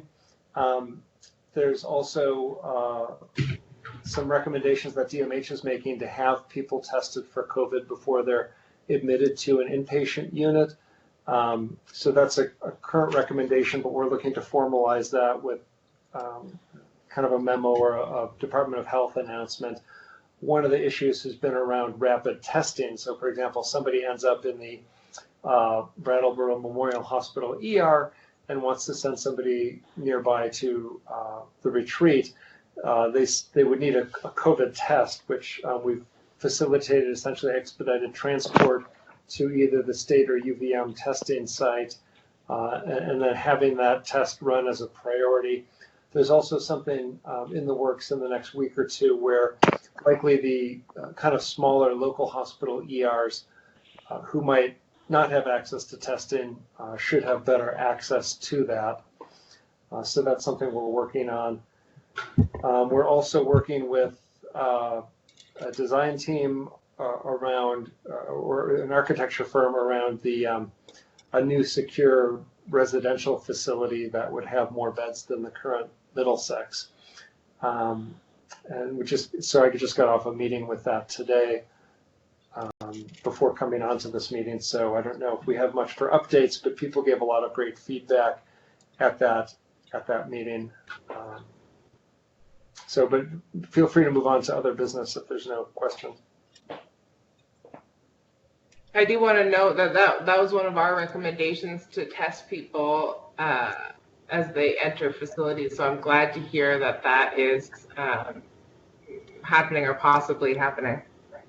I think it's happening in two ways. I think facilities are really demanding that happens before they admit somebody, and that's independent of DMH. And then, I think they were getting some pushback from the emergency department, so that's why we are kind of stepping in and trying to make that a little more formal as far as a recommendation or requirement. There may be an issue, obviously, if somebody's refusing to be tested. At least at this point, we'll have to take that up on a case-by-case basis. But it's not our opinion that a test can be forced. So. This is Lynn. I'm wondering if I could ask Dr. Weigel a question. You bet. Sure. To what extent in the facilities, especially facilities that are housing people who live with psychiatric disabilities or mental health issues, which, I mean, I understand, of course, that the prisons do, and most of them do, but I'm more speaking about facilities that are focused on serving that population. To what extent in this pandemic is the Department of Health making certain that those people are accommodated in a way that they are following the CDC guidelines for physical distancing and the rest of the guidelines that the rest of society is being asked to follow? Sure. So I know there's been recommendations from the Department of Health, for all sorts of, I guess, what we call congregate living situations, and that would be nursing homes, group homes, residential treatment facilities, inpatient units. And a lot of the facilities have actually decompressed, so they have lessened the numbers of people that are in the program. They've tried to spread people out more, and to some extent, for better or for worse, there's been a reduction in flow. So some of the facilities are less likely to accept new people into their programs, to try to keep them safe, feeling that if they're already COVID-free, they don't want to risk having somebody come into their program with that. I don't think that the Department of Health is going into each facility and inspecting it to see how each facility is implementing the recommendations, but I know VDH has those recommendations, and they're online on their website if you want to see them, or if need be, we can find the link for you and send that along. Are you saying that the guidelines that you're referring to right now are specifically for congregate situations, or are you just talking about the regular CDC regulations? No, there's specific VDH guidelines for congregate living situations. Uh-huh. And those are on their website. Thanks. Sure. Hi, this is Marla. Something Eva and everybody to put on the agenda for next month, hopefully, is the role of SPSC members in evaluating hospitals. Historically, we hear about them because it's all interconnected in the mental health system. But we technically, the members only review and redesignate the DAs. So thank you, everybody, for pushing us forward in terms of information. Personally, in terms of COVID and having been a past involuntary psych patient and voluntary as well, I'm concerned just, if God forbid I tested or whatever, somebody tests positive, just like being swept away, and then like God knows what happens. So I just want to bring up, in terms of humanitarian and ethical rights, the psych patient COVID situation. I personally would have a fear if I came down with that, like what's going to happen to me.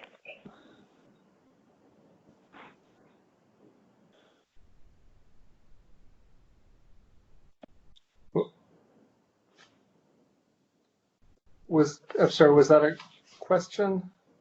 It's kind of more of a statement. I'm just joining the conversation. This is Marla.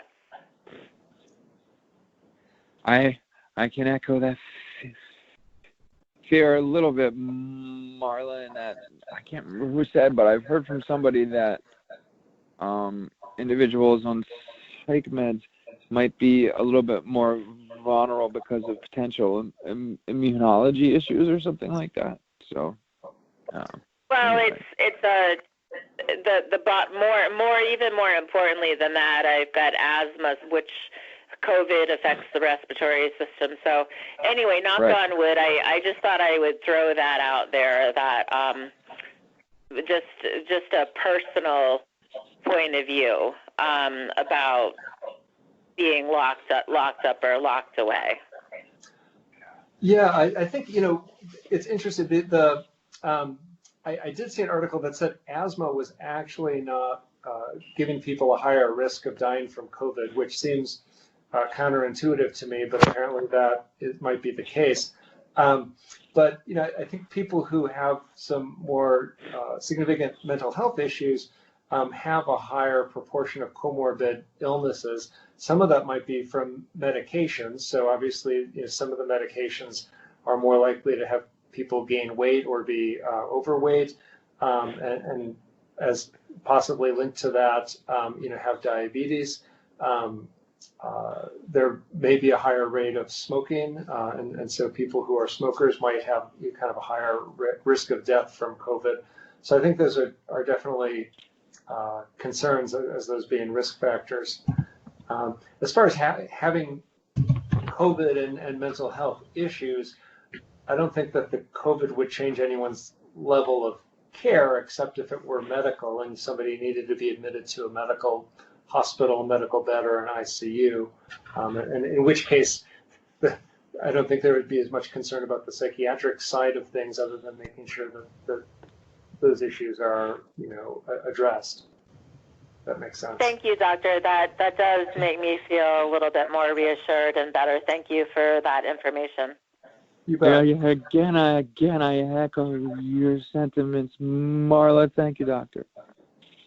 You're welcome.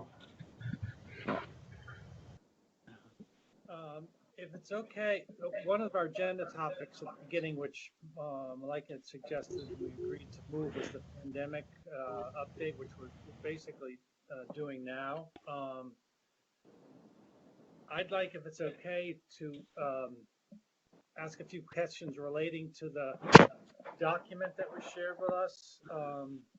I guess it looks like it's something that DMH and VCP put together about an overview how Vermont is reshaping mental health care. Doctor, are you familiar with what I'm talking with the flyer mentioning? I'm not sure if I know specifically which one. It wasn't the response that DMH sent to this committee. It's something different? No. This was a flyer. It looks like meant to be distributed to the public. That's the title is Inspiring Connection, How Vermont is Reshaping Mental Health Care During the COVID-19 Emergency. Eva, I just sent it to you with marked up. If I'm recalling, Dan, it's a 4-page flyer. Exactly, it's a flyer, yeah. not a letter. No, I was impressed by that. I'm recalling the correct document. Teachers are, I think, being challenged with new ways of acknowledging, combining learning and sort of that extracurricular time where we can engage in sort of social learning and stuff. I remember something about teacher playing Dungeons and Dragons, which is a role play game. I've never played it myself, but I'm familiar with it. Between that and some treasure hunting kind of stuff, I feel like teachers are challenged to, to provide both the creative outlets and also the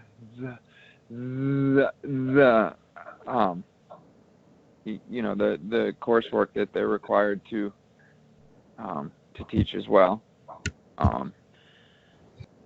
So it was neat to hear that. It didn't mention anything about people singing from their doorsteps or windows, hoping to support each other. But I read through that flyer and thought it pretty good document. It was reassuring for me, and it's good to hear a little bit about efforts around the state. So.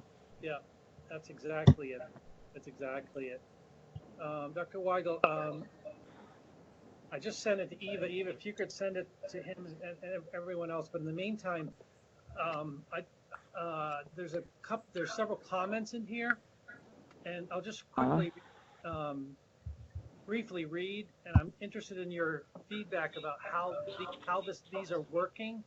And I know it's too early to make any final conclusions, but initial thoughts about how some of these new practices may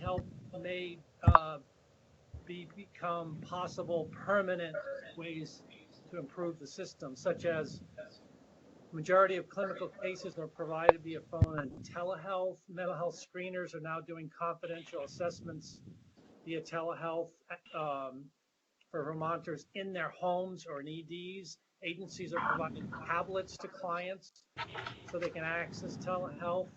They're also setting up space in agency buildings so clients can access telehealth. And services also include time-intensive services where there are meetings that go on for several hours, such as inpatient substance use and disorder and sex offender treatment. Sure. So we just had our meeting with Voss and Vermont Care Partners last week to discuss some of this, and just from my personal perspective, I come from a background of really embracing technology and thinking that in remote areas of the state or areas that are hard to access, technology could really be a boon. And we, one of the things that might come out of this whole pandemic is that we may be able to make better use of telehealth, and in a sense, really reaching in to people where they need to be. So I think that there were some designated agencies, if there was a crisis call and they were busy, they would say, well, go to the ER and we'll meet you in the ER. And now you've got somebody in the ER, and to some extent the hospital, may be anxious about discharging somebody. So the options are discharged, to home or hospitalized, which might lead to a higher hospitalization rate. But instead, if you can reach out to somebody in their home with a crisis worker, maybe there's other people in the home who can be helpful too. And if that crisis worker is really connected to a DA in a way that they can, facilitate a better connection and say, oh, hey, it's noon and we can actually get you seen by a psychiatrist in our clinic at 4 via telehealth or in person, or come into the clinic tomorrow morning, we've got appointments open. That's a way that we can really avert inpatient stays, ER visits. Nobody wants to go to an ER. We've been working to try to streamline medical clearance, so there's fewer tests that are asked for or needed, and hopefully those tests could be done at a medical clinic or an urgent care rather than having to go through an ER. So I think the idea is there's been a lot of advances really quickly in telehealth and other aspects that we'd really like to capitalize on and maintain, for the benefit of Vermonters. Another way to think about it is if you have a clinician sitting in an office and you're trying to schedule 8 hours of patient visits that day, and everybody's got to come in, and some people get sick, or you have a flat tire, or your kids get sick, all of a sudden you're seeing, 5 patient hours that day. But if some of your patient hours are telehealth, or if somebody says I've got a flat tire or can't afford to come in, but I can do a video appointment, or even just a telephone appointment, you can really maintain the, what we call the utilization rate, more of a business term. You can maintain the utilization rate of those providers in a state where some providers we're really short on some providers. That can really be a boon. If we can reach into, like a corner of the Northeast Kingdom, with the telehealth appointments, that can really increase access and also increase provider utilization. So I think we've got a very tiny group of people trying to work on this to see what makes sense to try to maintain after the pandemic. And I think most of it we'd like to keep. Yeah. Doctor, this is Marla. I concur. I agree. For example, I'm sure you know this already, and the members might be aware, the Pathways Vermont support line, which provides call and texting support for any Vermonter over age 18, anyone for any reason, a little over 2 weeks ago went 24/7. And I love the telephone. I'm a big fan. I think it's fantastic. I actually find it a burden sometimes to drive everywhere, and it's in the winter it's dangerous, and there's been so much freezing rain, and so there are so many positive benefits to telehealth. Absolutely. And one other question about that document. It talks about agencies partnering with local National Guard to be on site during meal delivery days, providing outreach about mental health needs and supports in accessing basic needs. How would National Guard be used? I don't understand what role the National Guard would play in that situation. I know the National Guard is being used for meal distributions and meal distribution sites. I don't think it's specific to mental health. Okay. Yeah. That's fine. All right. Let's do a time check. It's now just after 2:15. We have public comment at 2:45. We have about 30 minutes left before public comment and agenda. Can I make just a quick comment? Yes. Yeah, I just wanted to, on this newsletter-y type thing that we were looking at, I just want to say that I really hope for and look forward to hearing about the same level of creativity and flexibility happening in inpatient settings as well. Maybe that's happening and we just aren't getting the memo. But I think this is great, and I hope that we can apply the same kind of stuff to the people who are most vulnerable in our systems and in our communities. Ditto. Ditto. Okay. Any other questions or comments for Dr. Weigel on this issue, this flyer and/or pandemic? I feel this sounds very progressive. I feel encouraged. The pandemic, everybody knows, is a nightmare we've never seen in our lifetimes before, and I feel reassured by this dialogue. Great. Likewise. I have to be honest right now, it's really unclear to me exactly what remaining agenda items we have. I would like to move that we defer the conversation about ANSA until the next meeting. One, because I think it's not urgent, and two, because we got an email from Allison today, so people can review that, and then maybe we can discuss next time. I agree. And other items that we had was our overall letter to. What? Okay. I agree on the ANSA, unless anybody else disagrees. Oh, I agree. Go ahead. I agree. Thank you. I agree. So what we have remaining, Bert, you had brought up a topic around suicide, I think. I feel a little misunderstood in that sense. I'm grateful that there was a member of the public maybe that wanted to hear more from me. Honestly, I replied via email. I think I made a comment only meaning to be proactive about my trainings in conceptualization and also my experience in supporting those sorts of extreme states. I had a suicidal episode in high school, and it's a difficult place to be. So okay, all right. I think I was also trying to reference the Columbia Lighthouse Project, which is something we thought about talking about, but I don't think delved into very deeply. So, is that helpful to explain myself? I mean, I think it's a great topic, and it's an important thing to be aware of. So. Right.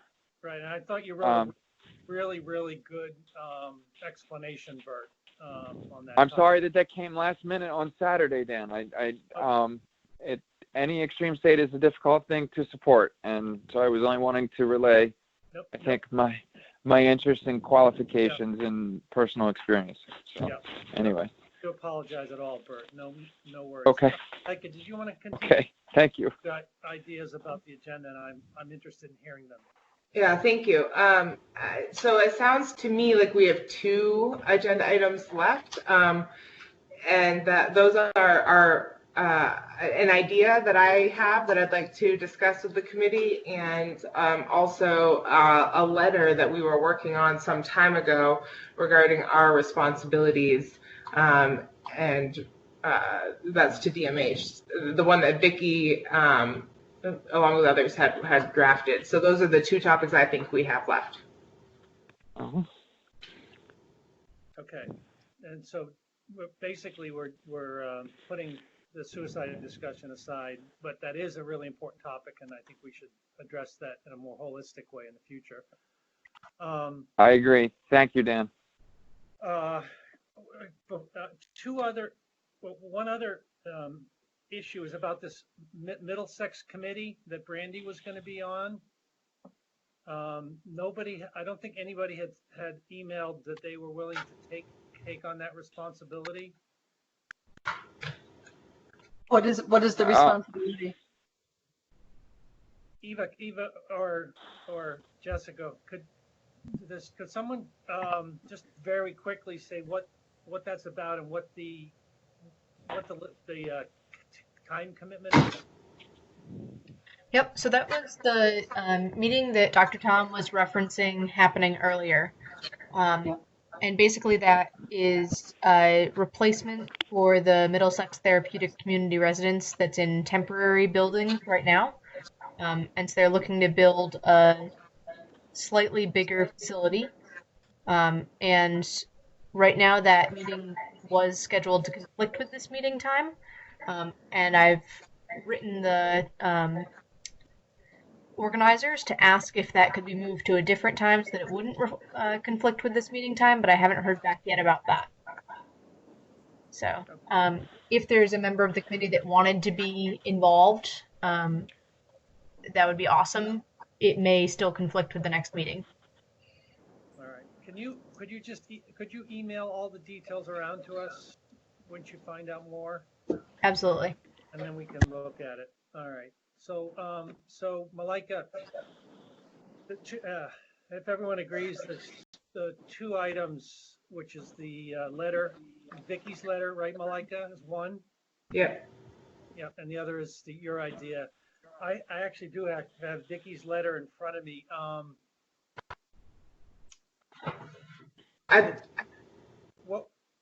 Can I suggest, just for the sake of time, because we really have very little time left, unfortunately, I think our meeting was really sort of thrown off by not having a DMH update at the expected time. Maybe we can just focus on this. I would like to share my idea and suggestion and see if people are interested, and if so, maybe we can make some movement there. And if not, let's just dive into that letter. That'd be my suggestion. It's fine with me. Does anybody have any objections? It's fine. Yeah. Okay. Cool. So my idea is that we, as a standing committee, hold a listening session, particularly for people who, actually, let me just pull up language here. so to hear from patients and staff and advocates in hospitals, because there's, I've gotten conflicting information from different places about what's happening, and I think that's an area that we all, have some concern and recognize the risks present. So I thought it would be really helpful if we could hear directly from the people who are on the ground. And so we could host an open Zoom call-in option as well, session, and facilitate that so that it's organized, and hear from different people about what's happening and what their concerns are, so that we can better fulfill our role as a committee that's supposed to represent the public. I support that, Malika. I'm just what, so this would be just an open meeting, or with concerns and things that are working, things that aren't working, or what would the focus be? I'm looking for, Dan, do you have, Dan and I talked about this a little bit. Do you have an email about that handy that you could look at?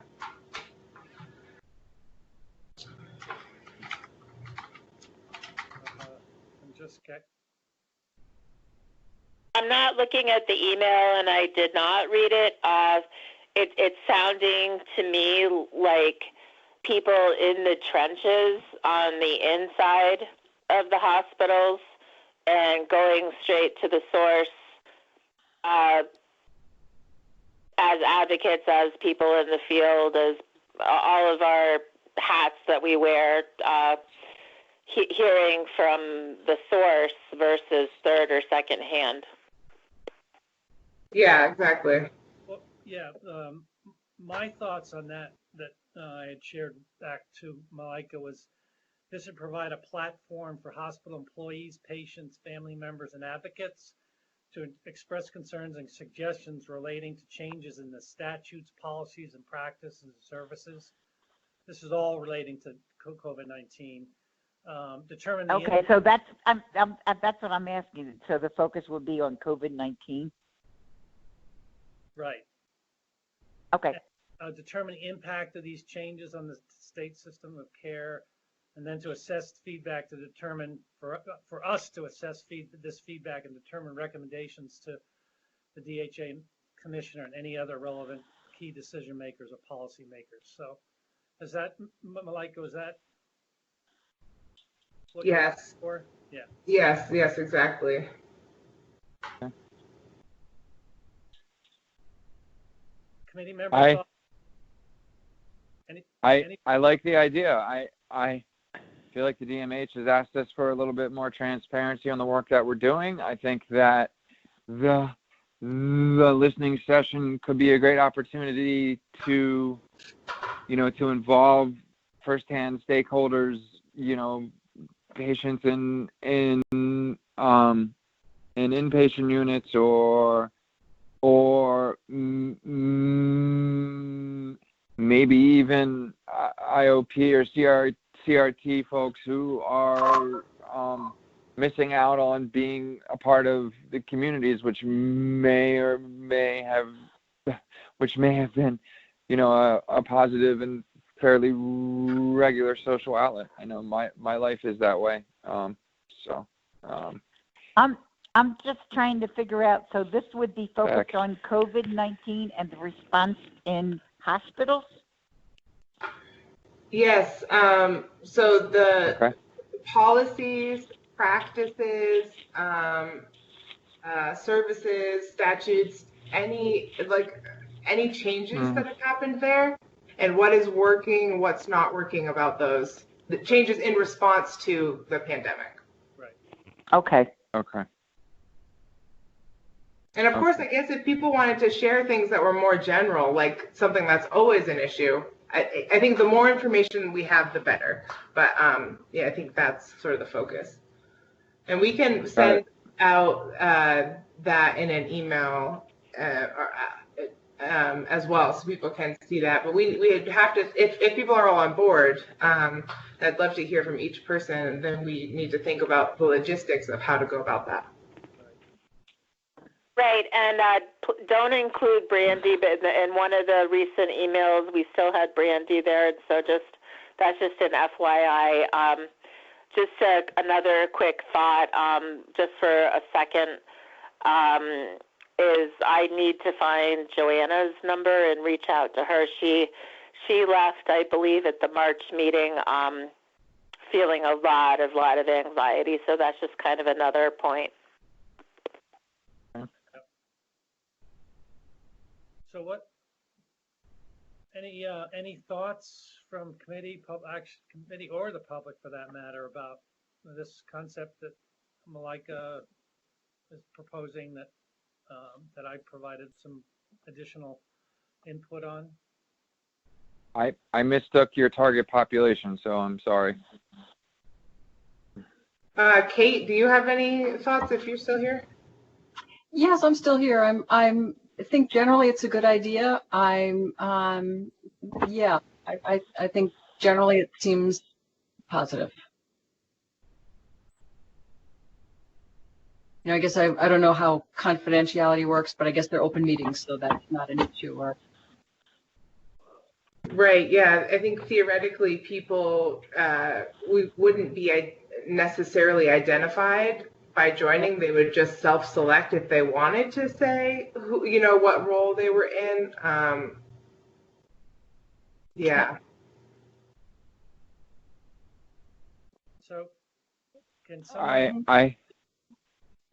Go ahead, Bert.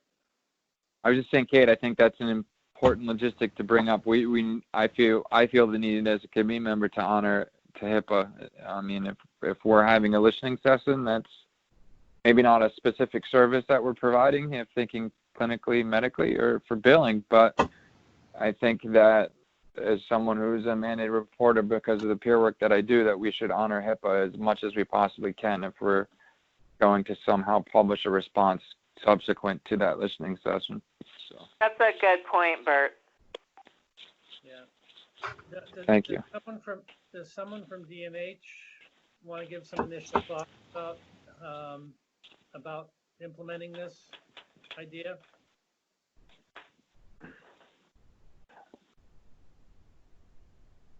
Is Trish still on? Oops. I see her picture. I'm not sure if she's, it looks like she's muted. I'm still on. Yes, I was muted.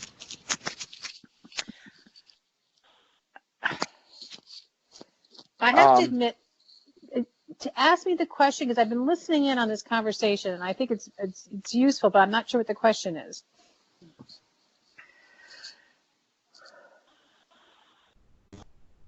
Dan, I think it was your question. Yeah. The question is, basically, Malika and I are proposing that a listening session be initiated by the standing committee. For that matter, it should be both, but the adult standing committee on the ramifications of COVID-19 within the inpatient psychiatric community. And the idea would be to give a platform for employees, patients, family members, or advocates to talk about any concerns or suggestions relating to changes in statutes, policies, practices, and services. And then for us to assess that feedback and make recommendations to the commissioner. Yeah, I think that's a really valuable conversation to have. I'm not sure that I have lots of thoughts. I'm not sure the best way or the way that makes most sense to you to partner with DMH to have that conversation, or how to partner with the hospitals. It might be good for you to think about, you know, do you want to host it? Do you want to co-host it with DMH, and how that might look? But yeah, I think it's a very valuable conversation to have.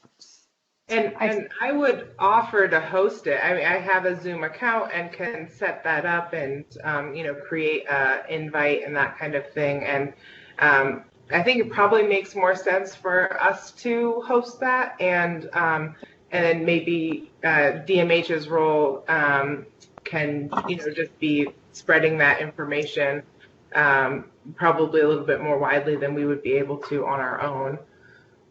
Yeah, I mean, we'd be happy to. Blake and Trish, this is Marla. I would personally prefer to co-host it with DMH for the telephone conferencing. I think if people's faces or bodies or images are, that could be a HIPAA violation. I'm very, very comfortable on the phone, and DMH already has all of the technology to do teleconferencing. So I don't know how relevant HIPAA is. I think the value of people's privacy and confidentiality is one that I hold really highly, regardless of HIPAA. But I don't think HIPAA extends to public meetings, right? The HIPAA is about service providers, and we aren't. That's not the capacity in which we would be doing this. But I think even so, we should be careful with people's privacy. And so what I would suggest to navigate that, I don't think it being co-hosted with DMH necessarily reduces that risk. I think it possibly makes, for some people, would make them feel a little bit less comfortable, perhaps speaking up or being honest. But I think we can include in the invitation or whatever way that we distribute the information that people should leave their videos off if they don't want to be seen. And we'll can set up the meeting so that people's videos don't automatically start. To not use an account that has their full name attached to it if they don't want people to see their full name attached to what they're sharing. And that way someone could call even from an inpatient unit on a phone or on a device, and no one would know unless they choose to disclose that, which of course they can't violate their own HIPAA, right? They're free to share what they want to share. Yeah, I kind of agree with that if it's a public meeting, people are opting to attend, and then it's not a HIPAA violation. And I do think people might be more likely to both attend and speak their mind if DMH is not part of that. But obviously it's up to you guys. And thank you for the clarification. I was meaning mostly to reference an ethic rather than a specific, responsibility or policy. But right. And I feel like my concern would definitely be covered under the a mention to just leave your video off if you'd rather not have specific. That seems to me a good modality. So sorry to interrupt. No worries. So it's 2:38. Does anybody have any other comments about this before? I'm about to lose my phone. But great meeting, really good meeting. Thank you. My suggestion, Mike, if you agree with this, is for you and I to draft a proposal about how to do this and send it around, and have a vote by the. And here's a situation that I was referring to earlier. Have the committee vote and approve, and provide comments back. We'll go back and forth via email and put this together. Does that, Malika? Does that make sense? I actually think we could probably have a vote now on the general intention. Actually, I can even copy and paste the what we just talked about, the purpose of it, into the text box here, and we could just vote now on generally doing that, and then it's just a matter of working out the day and the time and that kind of thing, which I don't think we necessarily need to vote for. Good idea. I feel ready for a motion also. It seems like there's maybe a little uncertainty, so maybe we're getting closer to a group decision, but I would prefer to have a motion and a vote if people feel ready. I don't feel ready, and I don't have a text box on my phone. Okay. I'm on a landline, but I can vote anyway. I'm well aware of what we're talking about. Selma, is there anything questions that you have remaining that haven't been answered that would enable you to feel ready to vote? Well, if I decide not to vote, I just feel like it's kind of being pushed. Since that's basically it. It's what? I missed that. Hello? Selma? What? I said I just feel like this is being pushed really fast, and I just haven't had a chance to think about it. But if you want to do a vote, you can do a vote. Yeah, no, and I honor that, Thelma, and your perspective. And this, again, goes back to our earlier discussion about communications and, not, balancing need for getting things done and people's perspectives. The issue here, though, we have is COVID's right now, and it's happening and evolving quickly. So I believe this is a situation where we do need to, put expediency over, delay. So I feel like we should maybe have a vote, and Thelma, if you want to abstain or vote nay, that's fine. And your input and ideas I think would still be super welcome into the process. And agreeing to do it doesn't mean it's happening right away and no one gets any input. And as someone who's drafting the way they want. Yeah. And as someone who's drafting minutes, if anyone has an objection or an extension that they would like me to record, that surely will be done anonymously. So Thelma, are you okay with us going forward with a vote? Absolutely. I just needed to state what I was thinking. Okay, thank you. We So- really, really appreciate that. So, Mike, So we have a motion? Please, Malika. Okay. I'll motion that we move forward with the planning of a listening session with the goals as described. I put them in the chat box for the minutes. And that we, the standing committee, host that, and we figure out all the logistics after this meeting. Do I hear a second? I can second that. Okay. It's 2:42. Any further discussion? All in favor? Aye. Aye. Aye. Opposed? Abstention? I abstain. Okay, thank you. Okay. All right. So the other agenda before public comment was Vicky's letter. Did someone have specific things they wanted to talk about relative to that? I can't pull it up in front of me while we're talking at the same time. Yeah, I don't have it in front of me either. I think what I remember is that we just needed to vote on it. I think Vicky had made edits with our feedback, and we maybe just need to vote and make it happen. But maybe I'm wrong.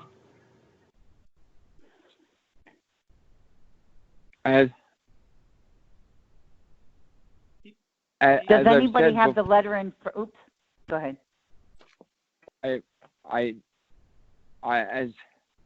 As someone who talked with Vicky, at least initially, fairly extensively about this, I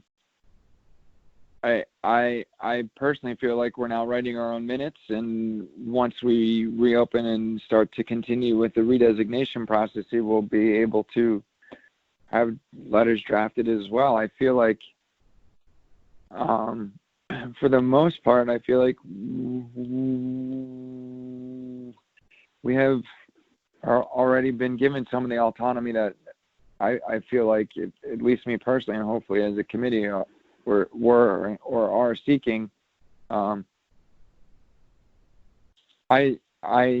still like the idea of maybe being a little bit more involved in some of the local program standing committees, maybe especially if it's with a DA that's from our home place or area which we're representing.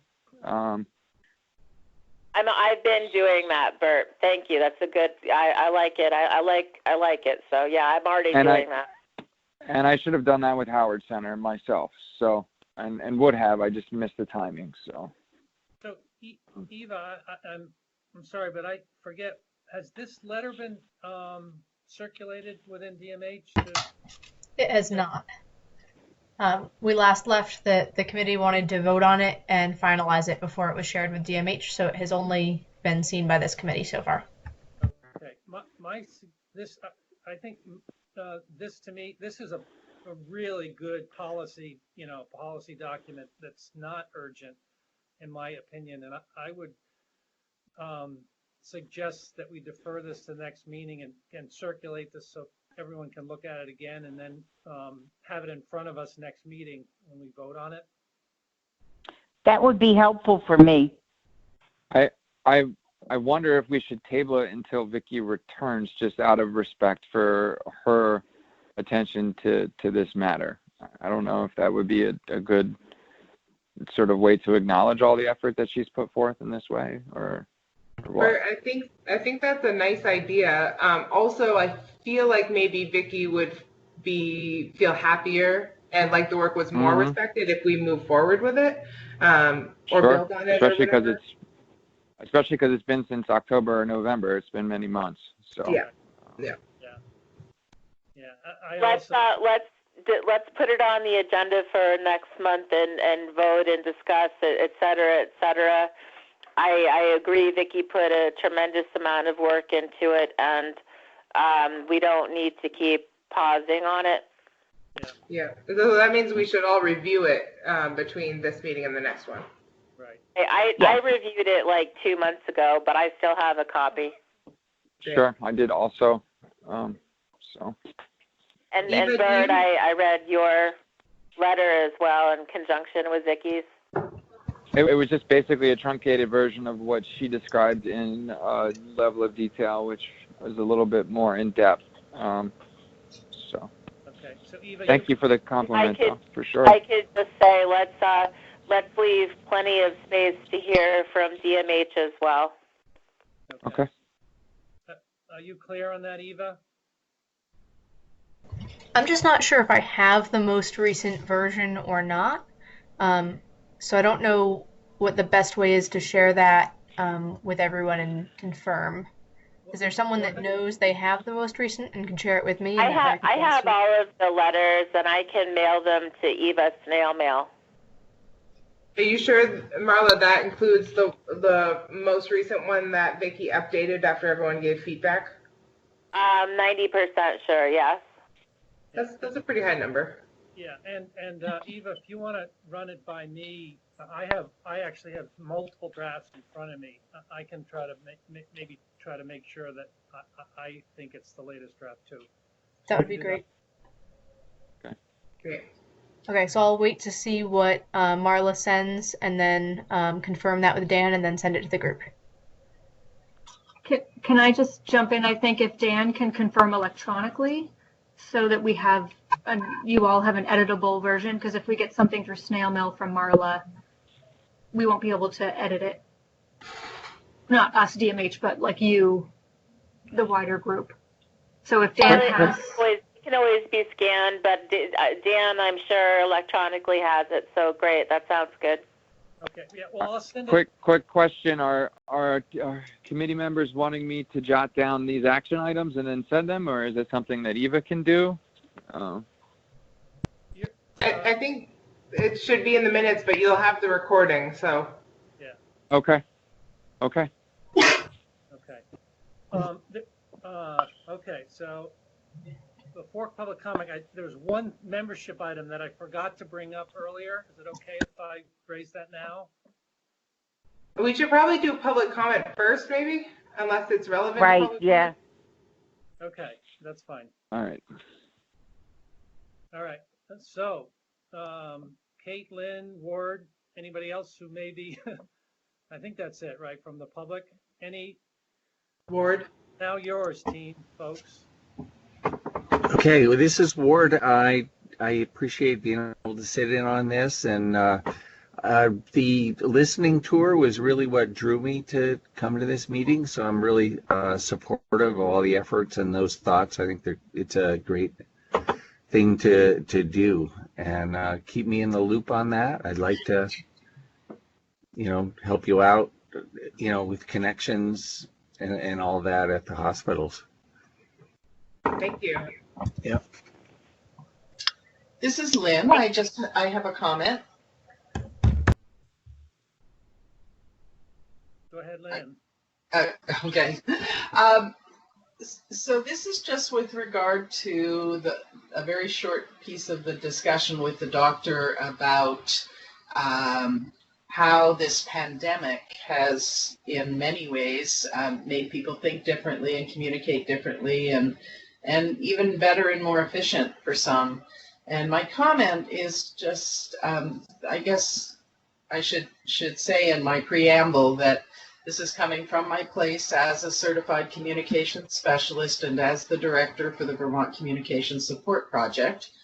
And we support people with their communication, and people qualify as people with disabilities and any kind of disability that might affect communication, including mental health. And I just want to say that I've had to do a lot of rewriting of protocol, because it was, in the past, it was always, we never do it by phone. And now it's like, we only do it by phone. And it's been very interesting. And I just want to acknowledge that people have been amazing, our clients, as far as being willing to step up to the plate and do the best that they can. But I just want to acknowledge that it's not better for everybody. So I think actually I'm finding that it's been in some ways better for more people than not. But I definitely have been working with clients who have mental health issues, who have psychiatric disabilities, who we find it just very challenging not to be able to be with them in person, to be able to offer them the support that they need in order to support them in communicating to the best of their ability. And so that's my comment. It's just not one size fits all. And although I think that this situation is providing some great innovation, I think we need to not forget that accommodations come in all different shapes and sizes, and that some people really don't necessarily do better, at least when it comes to communication on the phone or video conferencing. I agree. Last time I was in Brattleboro, I did Doc in the Box, and it was really hard. There are 5 to 20 many styles of communication. I respect Lynn's experience and feedback too. Thank you. That's a great comment, Lynn. This is Eva. I just want to read something that came in the chat box from Ward, just so folks can hear that as well. It says, I've reached out to several times to UVM-MC as well as CVMC to discuss options for peer support within inpatient settings. For example, I have made them aware of the Pathways support line as well as opportunities for Pathways Community Center Zoom groups. Neither organization wanted to engage in a conversation. I agree it needs to be investigated. Thank you. Thanks, Eva. Thanks, Ward. Yeah, okay. I need to be on the agenda, please, next month. I am working per diem for the Pathways Vermont support line. Per our earlier meetings about 3 members or 2 members from an organization. Seems like that could fit well into a larger membership discussion. Yeah, and I understand the longevity of my work with the council, of the committee. Yeah. Great. I also want to share really quick, also, sorry, Dan, I know you have something else as well, but it just, I sent to Eva, and they sent it along to you all as well, some statutory changes that happened March 30th. So I just want you all to be aware of those. Maybe we can put that into the minutes as well. I don't know why we didn't get that information from DMH. It seems like we should have, and something maybe we could check in about next time. That's it. Any other comments from the public? No. Okay. The thing I wanted to bring up, and like Marla, you may be able to confirm this. I think we should be doing exit interviews for members who resign I think we were doing that at one point, but if not, either way, I suggest we do it. And I'm happy to, as a part of the membership committee, to make those calls. But specifically, it would be to Brand most recently. And I might also suggest that we reach out to some of previous people who, in the last couple years, like Jay, and get feedback. Absolutely, Dan. Great idea. Should we have a motion for that briefly, or? I motion we do exit interviews if there's a disconnect, hoping for a reconnect or a good communication dialogue. Second. All in favor? Aye. Aye. Opposed? Abstains? Okay. Who seconded it? Was that you, Thelma? I just misheard, that's all. I think it was me, maybe, Malika. Okay, It was my Malika. mistake. Okay. I didn't come so through clear. Thank you, Malika. We have, we're almost on track. We have 4 minutes left to do the agenda. Unless anyone has anything that needs to be addressed now, we'll do the agenda and we'll be done. Okay, so I'm open to any feedback from committee members regarding minutes. So I just want to put that out there. So why don't we start on the agenda? We'll start with the draft that Eva has put together, which has the usual in green. Well, the meeting specific items that were proposed were suicide prevention and the ANSA discussion. Does everyone agree we want to include those on the agenda for next month? Yes, and also curious when we'll get to CSAC, et cetera. I'm in no rush to get to those. I hope that it's a while personally, but yeah, those items sound good. We may find that we want to defer the ANSA again. We'll see what's going on at that time, maybe. Right. And Eva, there was at least one other item that we had talked about putting on the agenda for next month. Yep. So the things that I also heard were membership discussion, specifically about membership subcommittee process, potentially also about 3 members from one organization. Separately, the letter to DMH regarding responsibilities of the State Program Standing Committee, and separately the statutory changes that Malika just sent out. Also, hopefully we will have had a listening session by next meeting, and so we would probably want time to discuss what we heard, or if we haven't had it, to finalize plans or something. Yeah, great. okay. So one question for the group, given that the DMH update wasn't able to formally happen today, if the 12:30 to 1 o'clock time doesn't work for DMH leadership, but a different time does work, are you comfortable with me putting that kind of wherever in the agenda it's able to fit best for them? Yes. Yes. Yes. Thank you. Okay.